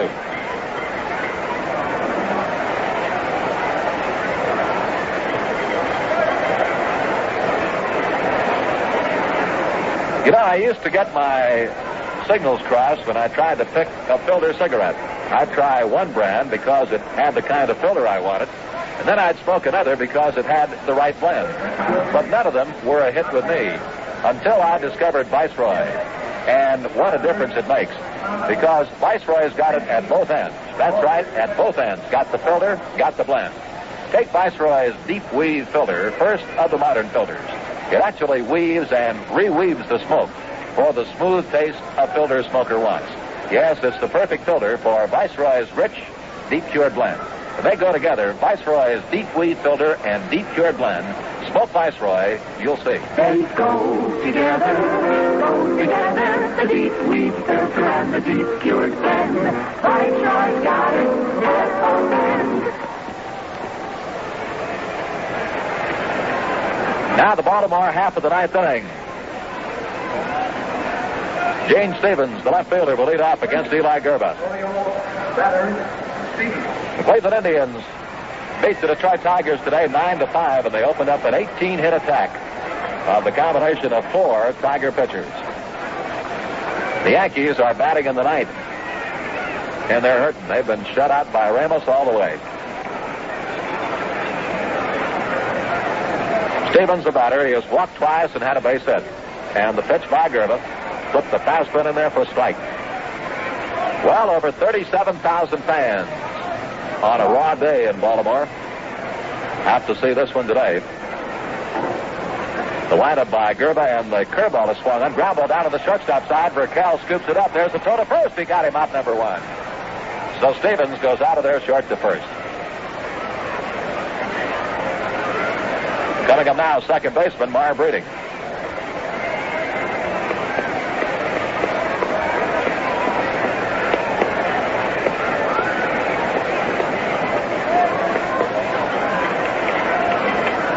Here's the motion and the pitch. Fastball popped right in there for a strike. 0-1. Well, the slogan around here is it can be done in 61, but the object is that it can't be done today. That's what Grba wants to see to now, the ninth inning. Here's a swing and a miss and an overpowering fastball. Grba, the type of pitcher, just gets stronger as he goes along. He's blown in 2 fastballs here to Breeding, and quickly he has a 2-strike count on the Orioles second baseman. The wind kicks up quite a bit of dirt around the infield as Grba prepares to pitch again. The 2-strike pitch, strike 3 call right in there. Breeding is called out on strike. Now there are 2 out. We'll have a batter for the pitcher. The Giants have a 2-0 lead over the Pirates at the end of 2. This looks like Zupo. Your attention, please. The Baltimore batting It is Zupo, the catchers of the Baltimore Ball Club.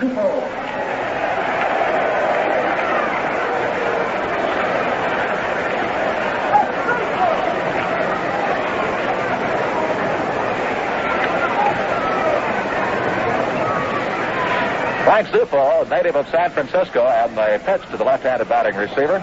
In too close for ball one. He was with Stockton last year, hit .319, had 69 RBIs and 7 home runs. Left-handed batter, the next pitch, outside to make it 1-1. Frank, who was born in San Francisco in 1930, 5'11", 180 pounds. Papers, dust flying all over the infield now. This wind swirls around this giant horseshoe ballpark. 2 out here, nobody on, 9th inning. And the motion and the pitch by Grba. Outside.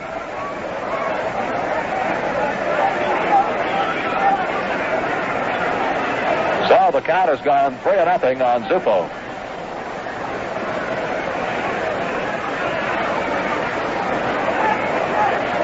Here's the pitch by Grba. Strike called. St. Louis Cardinals have come back to tie Milwaukee now, 1-1 at the end of 8. The motion and the pitch. High and outside to him, ball 4. Zupo gets on. So he is the first successful pinch hitter for the Orioles this afternoon. And then here in the 9th inning, he works Grba for a base on balls. And here's the center fielder, Jackie Brandt. Jackie singled in the first, again in the third, struck out in the 5th, and Grba cut him down on strikes again in the 7th. Now they're 2 out, last out of the 9th inning. The Angels lead 7-2. So Grba needs one more up there on the board. Stretch taken by Eli, and the pitch coming in, a swing and a miss. That's fastball again. And it's 0-1.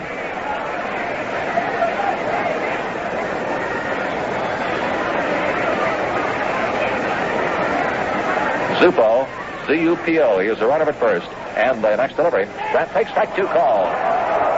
Quick curve right at the knee. Work the outside edge of the plate. And it's 0-2. An 0-2 count. Right-handed hitter, Jackie Brandt.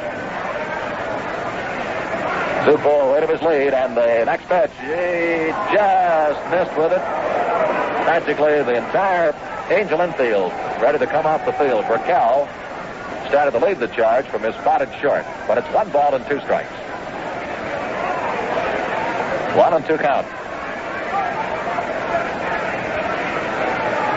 Many of the fans have already vacated the premises out here.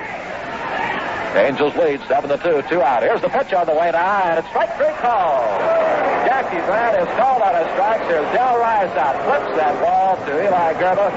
Gets handshakes all around from Yost, from Becker, from Aspromonte, from Burkell. Players coming off the bench now to shake hands with Eli Grba. The winning pitcher this afternoon, a distance-going job, a complete game for Grba. In the 9th inning, no runs, no hits, no errors, and 1 man left.